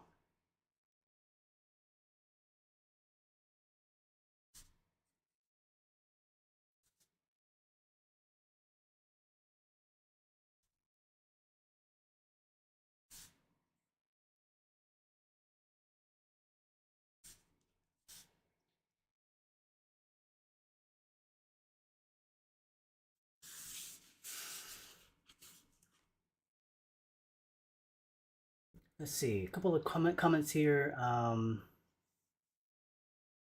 Seth, you're saying you're woefully uncultured on mecha anime. Yeah. Well, that's, for most people that work in anime, or not anime, I'm sorry, most mechanical designs of mechs, that will be the source material. If you're looking at Western mediums for like mech design, especially like in animation, you're not really going to find a lot in classical animation. And movie making, like in the 80s, you might get, I don't know, something like Robot Jocks, if you ever seen that. Um,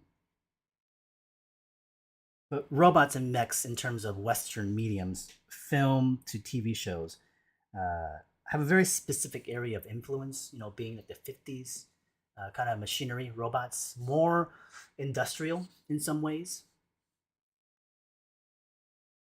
Especially if you look at like the 70s, even to like C3PO.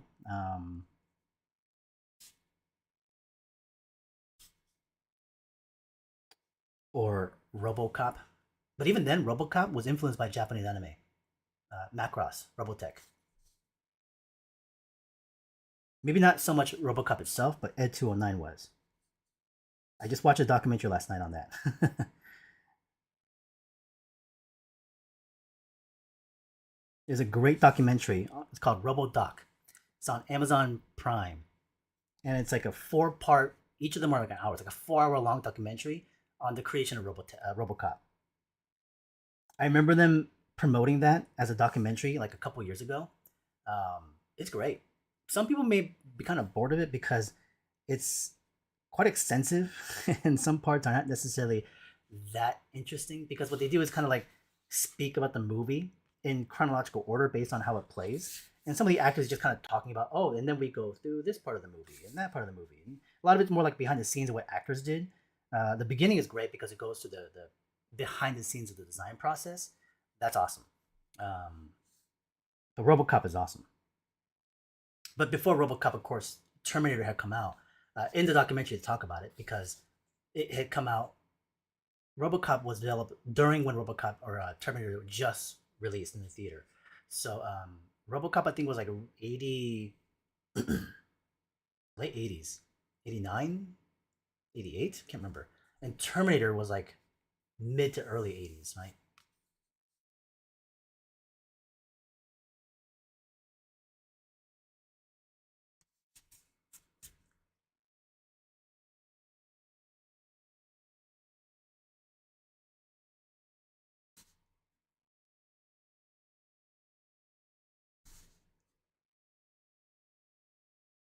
I'm asking because it's funny because I'm the one that watched the documentary, so I should know, but I don't remember dates exactly.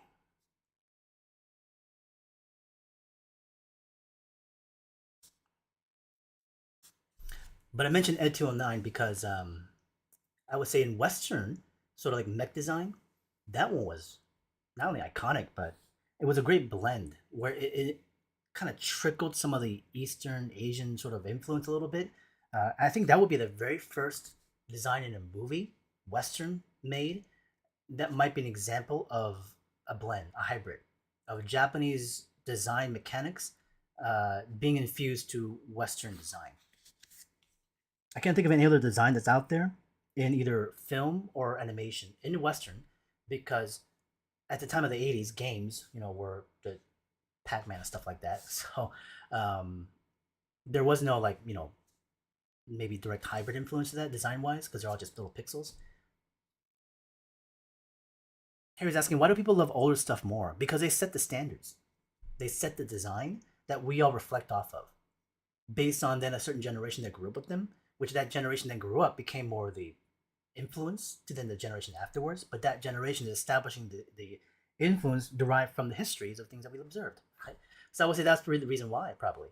Um, and some of it is not very good because nostalgia doesn't always mean it's good quality. Nostalgia is nostalgia. We have this kind of blind faithfulness to it to some degree, because our memories of it are different than the actual thing, right?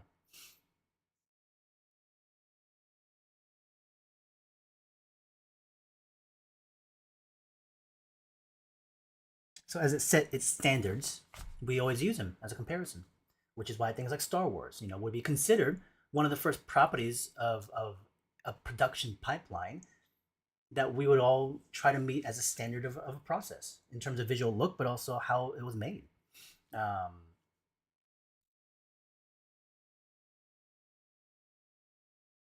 I think a lot of it had to do with the fact that there was so much problem solving that had to be done because it didn't exist before. So through that problem solving, uh, some of those solutions were transferred, you know, down to generation to generation, based on those individual people working on it. Then we whether it's like apprenticeships or education and students that are picking it up, and they use them, right? And naturally, in itself, can become more, not just only standardized, but become more efficient in their own ways. They find better solutions, integrations of things, and they're all connected together, right? The modern days of designs of still now are connected to things back in the 60s and 70s and before, right? You go back all the way to things like even just basic theater, stage work. Before that, we go obviously into like photography work, if you're talking about cinematography. And then from there, we do use actual, classical art as well. So you can trace it back to just the basics, just human, sort of like uh, methods of being able to storytell.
Let's see what else we have here comment wise.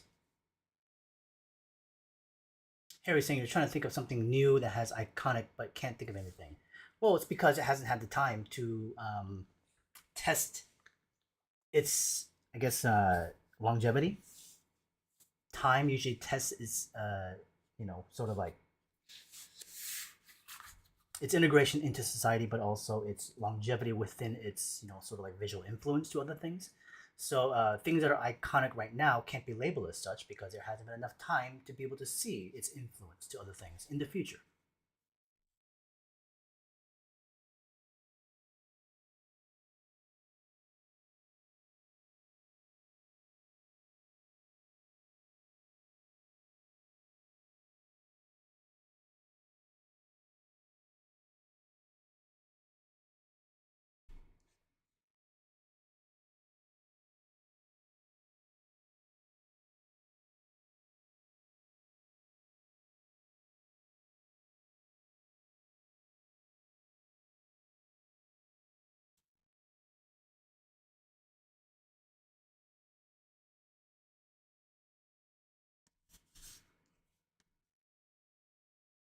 I'm gonna keep track of time here a little bit now. So we're actually already at 2 hours in.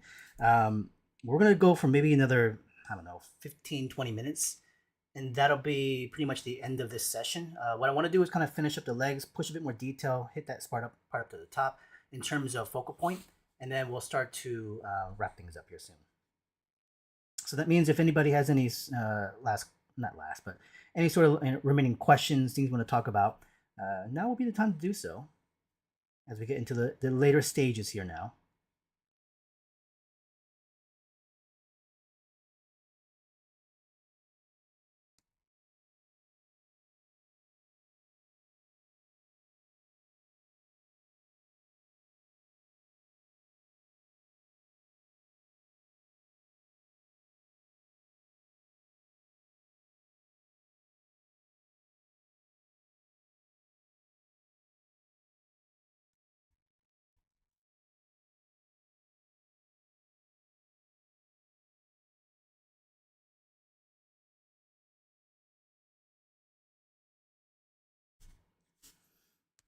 All right, so we got a couple of small little things there. It gives us a good context of scale, spatial sense, some additional elements and pieces that make the image visually a little bit more interesting, where it could have just been this mix standing there.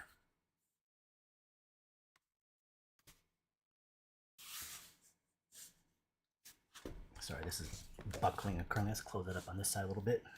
Is it lifting the page?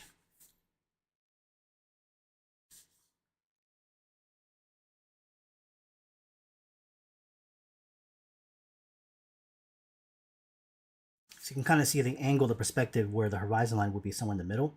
So it goes up angle, then we hit that midpoint where it levels with the eye level horizon, and it goes down angle. So it's now a 4-point perspective.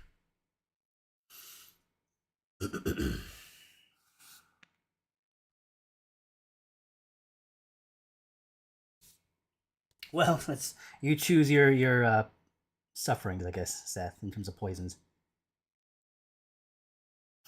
So if you're going to suffer from sleep schedule obstruction, hopefully it won't be so bad. But what is the secret to happiness? I have no idea. You're not supposed to know. Which by not knowing, and through your experiences in life, both positive and hardships, it's about taking love of the present, so that there's no regret, which I can think could lead towards this idea of contentness, I guess, that you've tried the best you could in the present moment. You may not succeed, but the mentality is there, the intent, I guess. So I guess it's more of a way of approach to life, and not the idea of trying to meet this goal or have this outcome of being happy at the end of something. There is no end until the very end, I guess. At that point, by that point, I wouldn't want to regret. So hopefully, I've taken every day of whatever is available and done the best I could towards the things that I love doing, and being with the people that I want to be with.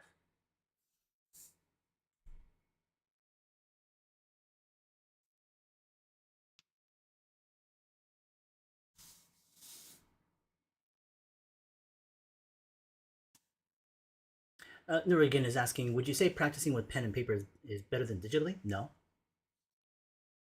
I think it's just another type of tool you can use to be able to expand your experience. If you're, continuing your experiences through other mediums, it's all good. So the question of like, then should I wait for digital or should I use digital now? It's like, use it when you're interested. If you have interest in using digital now, go for it. But it's not better or worse. It's just a different sort of medium to use and a different application. Let's go back to the top and start to refine and push this side a bit more in detail.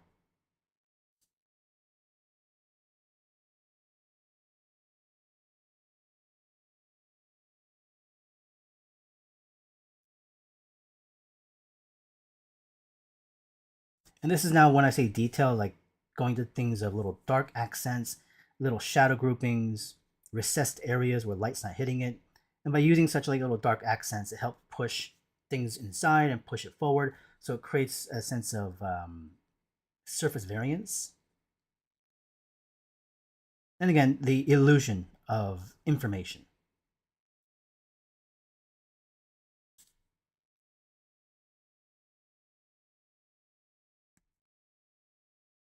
And even surface, I can kind of treat a little bit, whether it's a bit marked up, decayed, or beat up, used up.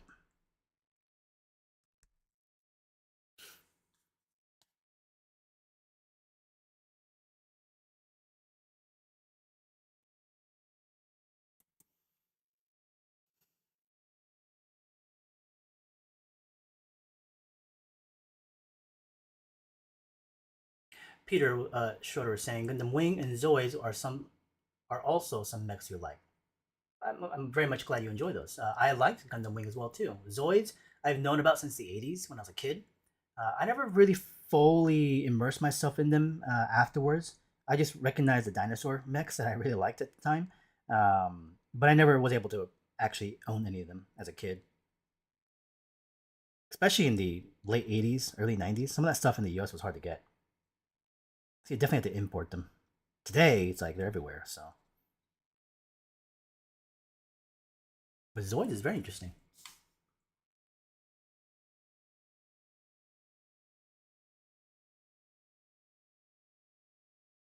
That was a little bit up above. Let's go down a little bit.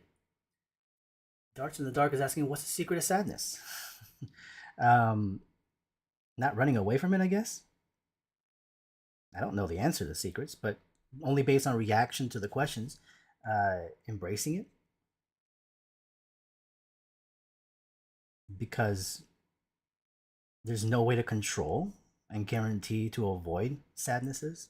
It's a fact of life, and it, if anything else, gives you further context on how um, you engage, in the future with things that you can take even more appreciative to. The sadness is then kind of a mandatory. Without it, how could you then truly recognize the happiness of things, right? It's a common cliche response. You need both in balance, of course. But I think through this idea of embracement, it's also the idea of sharing, um, expressing, having someone to talk to, communication, massively huge. Which I didn't really give it a lot of like weight and value when I was young, as a younger person in my 20s and such. For me, the idea of sharing and communicating had no interest to me.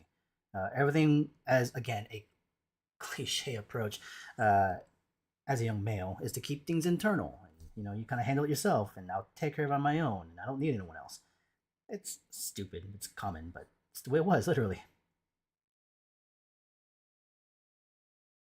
But I think I started to drastically, massively, value the idea of being able to share that in moments not really feeling like your best, to have someone to be able to share that with, which is then the hard part. It's not the fact how do I avoid or overcome sadnesses, but well, how do we have an environment that can help, kind of help us go through it, process it, right? And I think that's the fortunate factor, where that every one of us as humans are going to feel those things. I apologize, this conversation going that route. This should be about art and drawing, but still, I think the idea of we talk about day to day behavior to lifestyle to the mental side of things is something I deal with all the time as an educator. So I naturally go into this conversation. So I apologize again. So I don't mean to.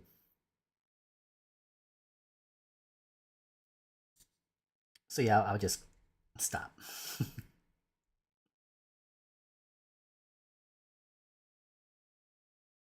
These aren't like alien topics to some people too. In terms of like my response, these are things that most people would obviously recognize and understand, especially if you've lived a little bit long enough. That you get it.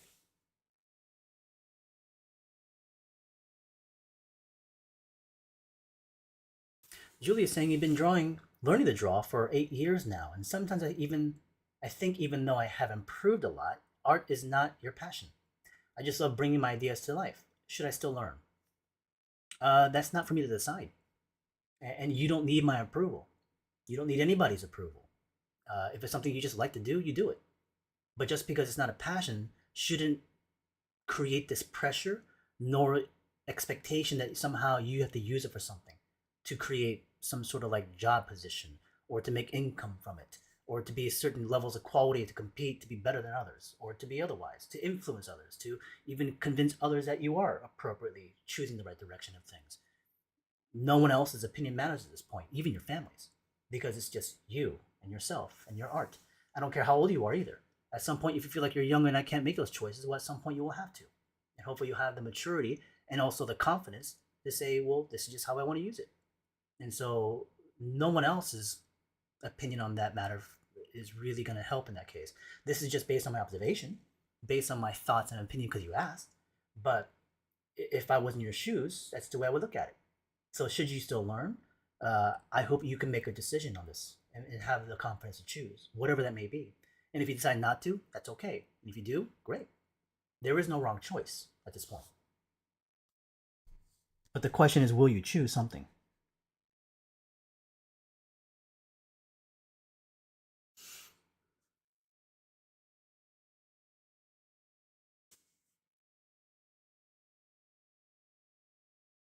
Alaskan Thunder saying, thanks for your drawing tablet and your advice in art. You mean Lightbox or Artbox? You made it to Art Center, and I'm now in the art grind. It's great to hear. Um, I can't remember exactly what that may engagement had been, Alaskan Thunder. Maybe you can remind me in terms of for the drawing tablet, in terms of context of that. If it was like a recommendation, I'm glad it helped. In terms of you making it to Art Center, going to the art grind, welcome to a bigger world, and good luck to you. You know, it's still a good place to be, and I'm sure you'll come out with a great amount of skill and good connections of people, if anything else. Kate is asking, what's a good way to connect to art communities and get involved? Taking classes is usually the response I have. So you can jump online first if you'd like to. I would find even some local sort of like engagements, whether they're workshops, like figure drawing, sort of like little events, uh, gallery pop up shows, that sort of stuff.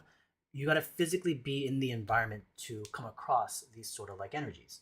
Um, yeah, you can find them online as well too, like as I said, but that sort of stuff doesn't sustain, and it takes a lot of your effort to create that sort of like not only opportunity but the continuance of conversation, which is not going to be sustainable for long periods.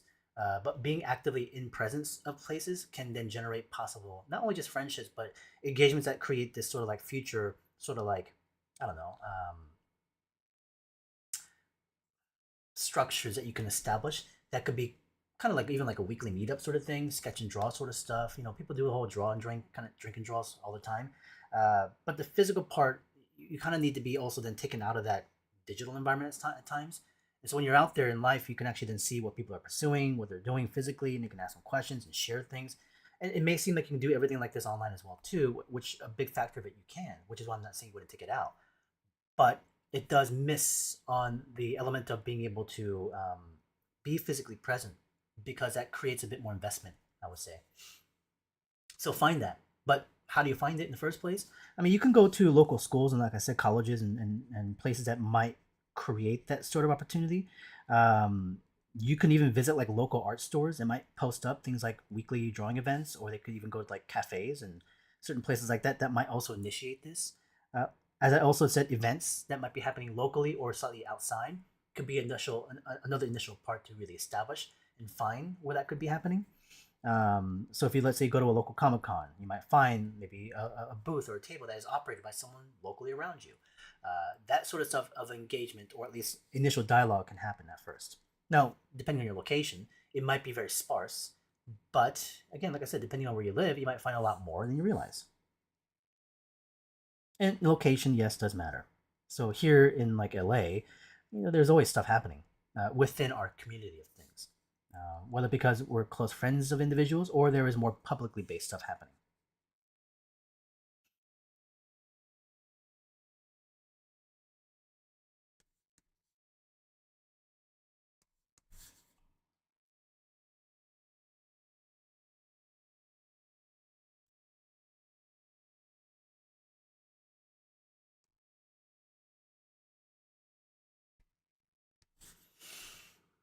I'm gonna zoom in a bit more.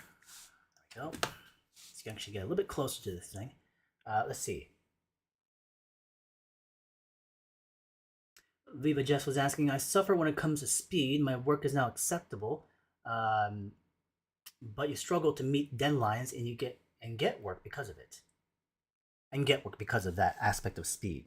Well, I don't know exactly how much time of experience you might have at this point, even working professionally or in terms of this field of creative expression and whatever that application may be, drawing, painting, or otherwise. The typical response that most people would give on an educational level is obviously just practice and experience, right? Over time, you get familiarized with a very kind of like standard process in which you're able to consistently do, and it gets quicker because you become that much more familiar. So that's the obviousness of it. But in terms of speed, uh, this if it's affecting your struggle to meet deadlines, then it becomes a problem, and that has to be rectified somehow. Uh, so what can you do to be able to find a solution on being able to speed up your process? One, the thing that of course most people have done in the industry is switching over to a different medium. So using a different medium, like say like digital, quickens the process because compared to analog, it is faster, right? So if you tend to work mostly, let's say traditionally, and it's going very slow, well then can you somehow transfer a lot of your work digitally, and working with those clients is still an acceptable outcome in terms of what you produce and submit, right? Now, if you're being hired primarily for like traditional type of work, well then your traditional skills have to continue to increase in terms of skill set. Whether it's about the subject matter, well then that's practice still at that point too. Materials, you'll get better naturally over time as well. Um, but in terms of like a production process pipeline, if you're working on a project that actually has teams of people that you're working with, and your key position needs to be able to produce again a certain outcome, again the medium change most likely will help the most. Um, Other than that, it might also require you to be better negotiating your deadline, because at this point you may already know how long some things take you to do, like a drawing of some object, a design of something in a process of pipeline. If I asked you a question how long something takes you, you might have an answer, and you could say it's a long time. But regardless if it's short or fast, or faster or long, doesn't matter. The question is, do you know how long that actually takes? Based on that time, negotiate appropriately for the deadline. So when somebody asks you, "Hey, design me this thing," and they'll ask you how long it's going to take you to do, and you respond by saying, "Oh, give me 3 days because I think I can get it done then," without really expressing how long it can truly take. But if anything else, adding a bit of a padding period to that, well, then you're kind of painting yourself into a corner. So if you know how long it takes and you know it's going to be longer still, well, then not only give them that extension of time, but ask for more. If they're not comfortable with that, you got to continue negotiating. Well, how much are they willing to give? And where do you then have to compromise, whether it's quality or certain processes, steps to be able to quicken that process again, right? So there has to be a balance on two sides at that point. I hope that makes sense. So,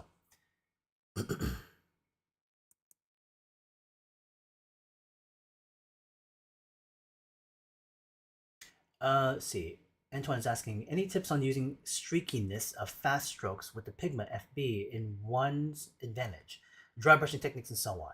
I think a lot of it is great for like lay-in, the underlay of some ink drawing, because a blank piece of paper is scary.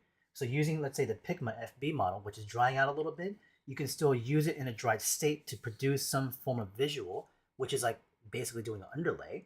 It's still permanent, it's still the ink, but you can very much control the underside of the drawing. We can then push in much more information on contrast, detail, line weight, but you still now have a plan as to what things look like.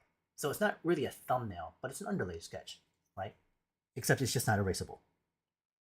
Other than that, it's good for using for texture, texture for surfaces, for shadow placement and whatnot, varying levels of value, right? So it has life beyond where it begins to dry out. So I wouldn't necessarily throw it out so quickly. I like slightly dried pens because it does give me more variance of line. If I would say if it's kind of a physical fight to use that tool at that point, then I would throw it out.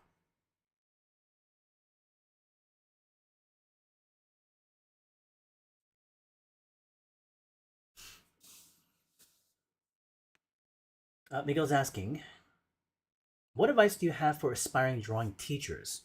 Well, at that point, it's I could talk hours about it, but I won't.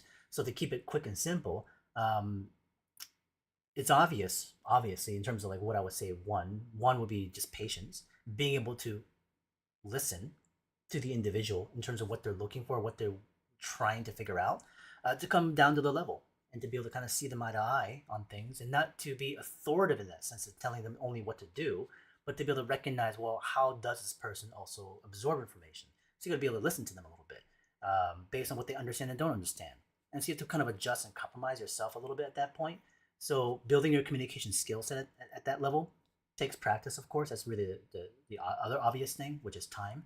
So patience and time are the two components that are going to be naturally built over time, over that period of experience at that point. But beyond that, like I said, is having that awareness of being able to uh, know that individual people, they're all going to learn differently at that point. And when you kind of generalize techniques in art, and kind of give it to the masses of people, it's not always going to be responded so well. So you do have to put that extra step into it, where you not necessarily cater, but you definitely do give attention to certain individuals.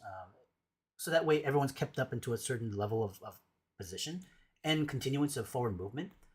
Because when somebody starts to feel left behind, it can affect the entire class. So energy levels at that point, right? So you have to keep engaging. You have to keep talking, and it's going to be exhausting at that point. But as I said, going back into the obviousness of practice and patience, you will become accustomed to it, and you'll have the drive and energy to sustain for long periods of time.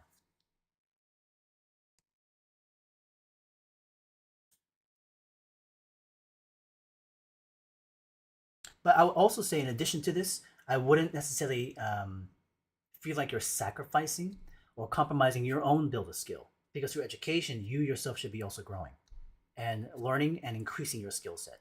So through drawing and teaching that drawing approach and methods, I would say my skills have grown exponentially because of education.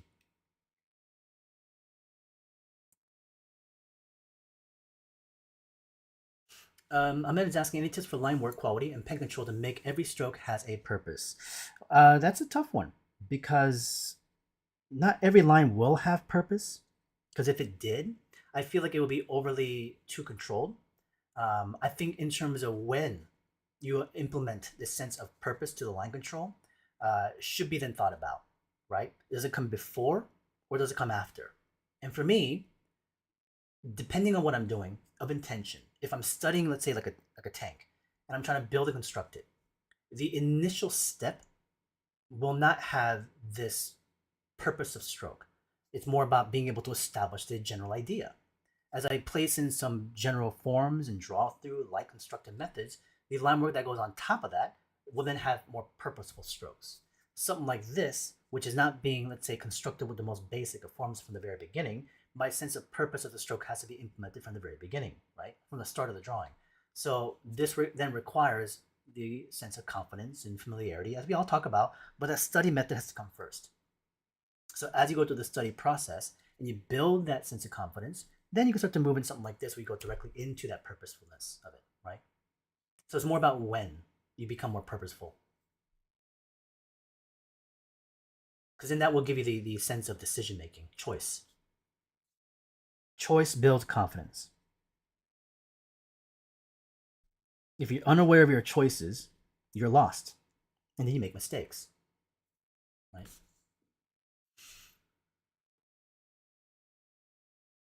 Oh, you took the drawing tablet. This is Alaskan Thunder, something I gave away on Instagram.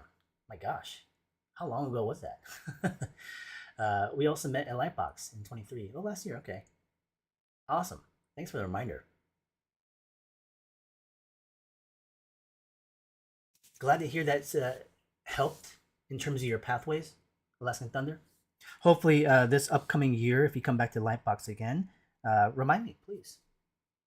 I do apologize because I talked to so many people. I'm sure you're aware of that.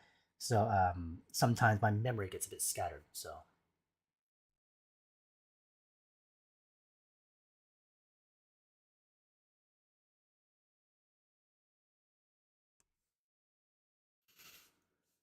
let's keep going on this a little bit more. We'll come back to some other questions just in a moment.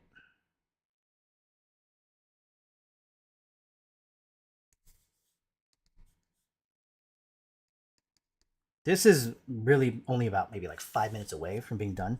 Um, if I was working on this just directly without talking, I mean, I would have finished this a while ago. But we're close. I can predict it. I can already see it where it's going in terms of how much more I got to do on this. Literally 5 to 10 more minutes at the most. And the pen is still being a little bit finicky. I gotta go back and flush this thing out a little bit.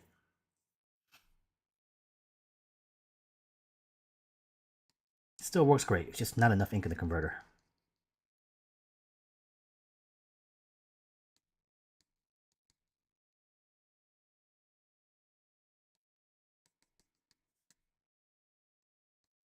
Well, so far up to this point, I hope you guys have enjoyed the live streams that we have. Um, if you come back next time, which I will try to do so again soon, we'll keep it going. And these are typically the way these sessions just sort of run. I haven't really altered them since I've been doing this for YouTube for a couple of years now. Um, Format will stay the same as it is. It's just giving a chance for people to engage and to interact and talk and ask. So far, it's been great that most of these interactions have been very respectful, focused towards what we're talking about. So that's what brings me back, and we'll continue doing so. But again, 10 more minutes and we'll be done here. So any last questions or comments? Now is the time for the last moments. In terms of when we'll go back on, I can't necessarily say, but I will always share it on my Instagram as to when we'll have a pop-up live session. So just follow my stories, Instagram accounts, and whenever it happens, you can jump in. It won't always be this late.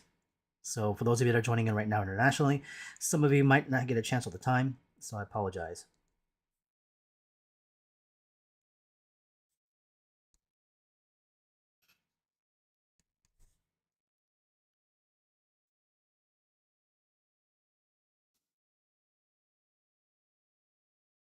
CK had a comment, which is, do you have any question? Do you have any recommendations in the SF Bay Area? Seems SoCal has a lot more community and networking opportunities. In the Bay Area, educationally, you're not gonna get a lot. Like they don't have things like the Concept Design Academy or different sort of like independent schools out there. The only schools that are available are going to be the Art Academy, which I don't recommend. There's CCA, which okay, but it's more illustration based. Not a lot of entertainment stuff, but not much else in the Bay Area. I do believe, as a student or even independently, you could be looking at some of the local studios out there, literally like Pixar and ILM and whatever places, and they might offer programs um, publicly. I don't know exactly if it's true or not, but you can research that. Um, Beyond that, I mean, it's not like you're that far, from Southern California region, especially in terms of like trying to visit sort of events and networking sort of like conferences. In the Bay Area, there could be certain Comic Cons that happen, but they're kind of few and far between. I guess the big one will be GDC. I think that happens in the Bay Area, right? Um, I hear that one's a really good networking sort of conference. So, it may not be necessarily directly tied to art, but it still gives you a chance to be able to talk to people that works in the field.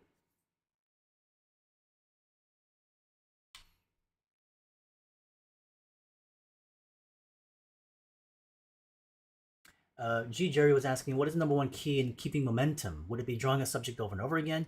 Not necessarily. I mean, you can keep that sustained sort of approach to a focused subject for a little bit at a time, but I wouldn't do it for a long sustaining period because it won't necessarily give you the confidence of bridging that technique to other sort of subjects. So you might want to diversify your subject matter as much as you can. But in terms of keeping the momentum up, I would very much start with things you like doing, subject matter you enjoy, and then once in a while throw in a couple of difficult parts in which you can't really fully figure out. But don't fully engage in only things that are just challenging because it wears on you. You can get burnt out. So incorporating a few subjects here and there at a time, which are also very comforting and enjoyable, are important because it keeps that momentum and energy, right?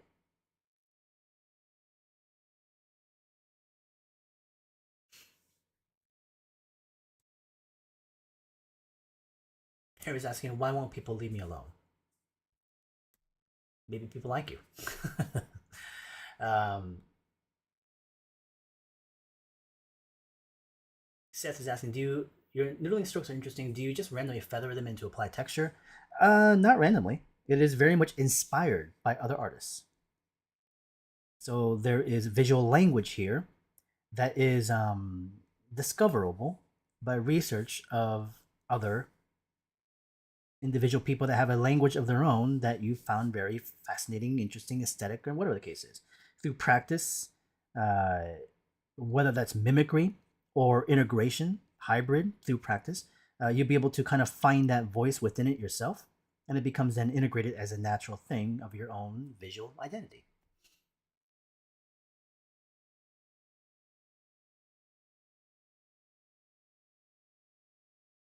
Welcome, Chill Art Talks. Rufus, appreciate the words. Visual Feelings is asking 3 key things for someone starting out in pen and ink but have worked with graphite before. It's scary, yes, and it's permanent as it may remain, but that forces you to be able to explore through multiple iterations. So, in terms of one first key thing, repetition. Okay? Repeat to be able to create familiarity and a stronger process to evolve to a certain outcome of visual look. So, that's one key thing. Second, the pen is not necessarily, the only primary tool to create the initial beginnings of exploring. In the classes, of course, that I offer, to integrate other sorts of materials that are still permanent, not graphite, could be introduced. Things like marker.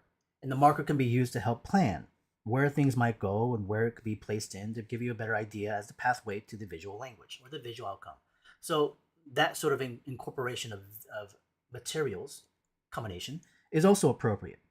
Okay, that's second key. Um, Third, play, because when you use these sort of tools, you don't really have the established mechanical system placed into your hand. Because well, the graphite requires certain sort of pressure, certain speed, certain sort of mental sort of like engagement to things. Now that you're picking up a tool that you haven't really played with as much, you might think, well, I want to produce these certain sort of outcomes, but because you haven't played enough with the tool set, you're not familiar with it, right? Um, so at that point, my suggestion is to be able to, give yourself a chance to just experiment and try things out without this expectation that has to become something so perfect, quote unquote. And there's many more in terms of what I can mention, but those would be maybe 3 things I can say at first for now.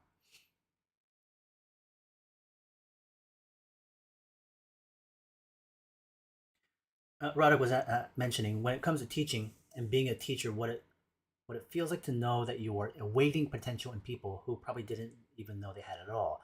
Well, are you asking what it feels like, or how does it feel? Um, in that sense, it's rewarding. Of course, is an obvious way of answering it, but um, if anything, it strengthens the confidence about what I'm conveying verbally is connecting visually. So it's working, you know. Um, and has that happened to me in the past, where somebody has almost this moment of awakening or realization to something? Many times, absolutely. Kate, in terms of places of educational experience in the Lower East Side of the country, Tennessee to Florida, you could be looking at Ringling in Florida, which is a proper place. Somebody had mentioned SCAD, Savannah College of Art in Georgia. I would recommend as well too. If you're looking more for like illustration and design, maybe up in like Rhode Island, RISD could also be recommended. I don't know many in New York, honestly. Uh, Actually, there's also I talked about this a couple days ago, but Kubert School, the comic school, is actually pretty legitimate. I've had students go there before, and they say great things in New Jersey. Let's go down a little bit here. Spirit is asking, you started sketching with pen recently yourself. It really does change something, and I quite like it. Using a Biro at the moment, so I'm still able to do light construction. Not sure if I'm ready to do no construction. Yeah, that's great. Glad to hear that. All right, you guys, last couple minutes here. If anybody has anything else to say, please let me know. I hope, again, like I said, you've enjoyed this live stream so far. I will post this on my social media account at some point, maybe tomorrow or so. Another live stream, expect one shortly than later. I'm hoping maybe at some point next week early on. Um, because all my classes we're on break right now. So we don't begin until early May. So if you're looking for class signups, they're actually happening this coming Friday.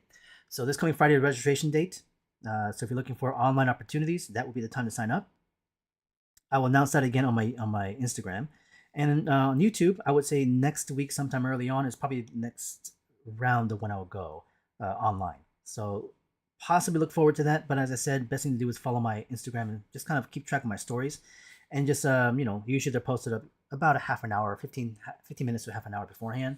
I would try to be more aware of posting it sooner, but I don't necessarily schedule stuff like this. It just kind of tends to happen when it happens, when it's open and when I want to. So if you guys come back, we can talk more at that point.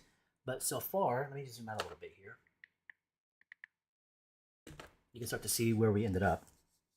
We have this tank influenced mech surrounded by certain little engineers and mech people. I'm going to actually build more around this later on tonight or tomorrow possibly. But I just want more things like people walking around, doing things, talking, conversing, sharing, and they're building stuff, making stuff. Maybe like working on it, possibly. We'll see.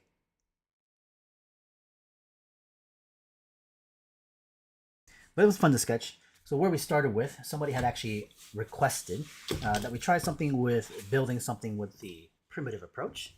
So we did some basic 2D to 3D conversion. We started doing some subtracting and adding, and we started to refine a bit more information of detail into this tank. And from there, we went into something more imaginative and having fun with that. So pretty cool result, I would say, in terms of its fun factor, enjoying producing a sketch and sketching for fun. If anything else, somebody asked about the kind of tool I'm using here. To be honest with you, I don't remember the name of the brand of this particular fountain pen. This is a Japanese company I found at a pen show. I'll have to remember the name, and I'll find it out. I'll mention it next time, but I'll have to look it up. Sorry. I do have other pens over here. I'm using one over here also from a Carolina company. This one's pretty cool. This one has a custom nib on it. This one has a forward bend. So it's not broken. It's bent forward that way purposefully. So I can get some really fine lines. But I can turn it around and get some really nice, broad, heavy strokes from this one. So it's like a Fude pen, but it's the inverse of it. Inverse of a Fude. A nice line variation.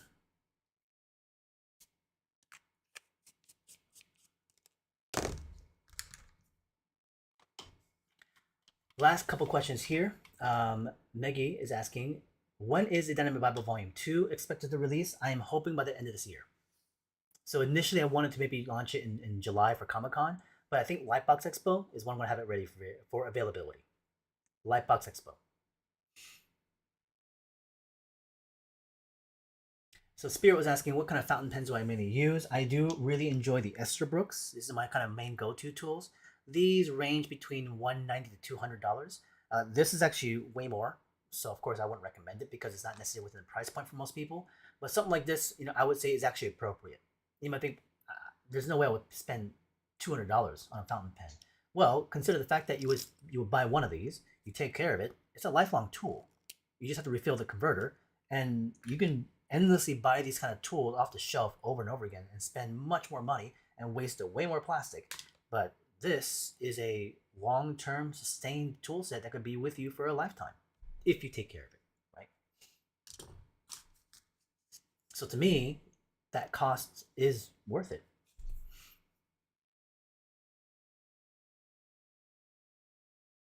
And I think that was it. So thank you guys all for the comments and questions. I appreciate you sticking around for so long. We've been at this for 2 hours and 45 minutes. Next time around, we'll do another session. I may continue drawing in this accordion book as we go along through in the future. So this one I have about maybe, I'm almost there, almost done. So it felt like I had so much more. But we're pretty much at the end of this. So there's 1, 2, 3, 4 panels left over. We just finished up to this point. So we took up about another 3 panels at this point here. So this book is almost done. This is the one side of it, which is fully complete. And I got to the end of that part. And once I got to the end of that part, then I just flipped it the other way around and we kept going. So now that we're here, this is what I did the other day. This is what we started today. So this continues on here, and now we have just 4 more panels, and this book will be done. So after this one's done, I'll probably crack open another accordion book. I have about like 5 of these complete from the last couple of years. So I'll keep it going because I love these accordion books. So anyways, thank you guys. Appreciate it. I will see you all next time. Look forward to the recording. You can actually just rewatch the videos as much as you want to and use it as a way to just hang out, chill, draw, sketch.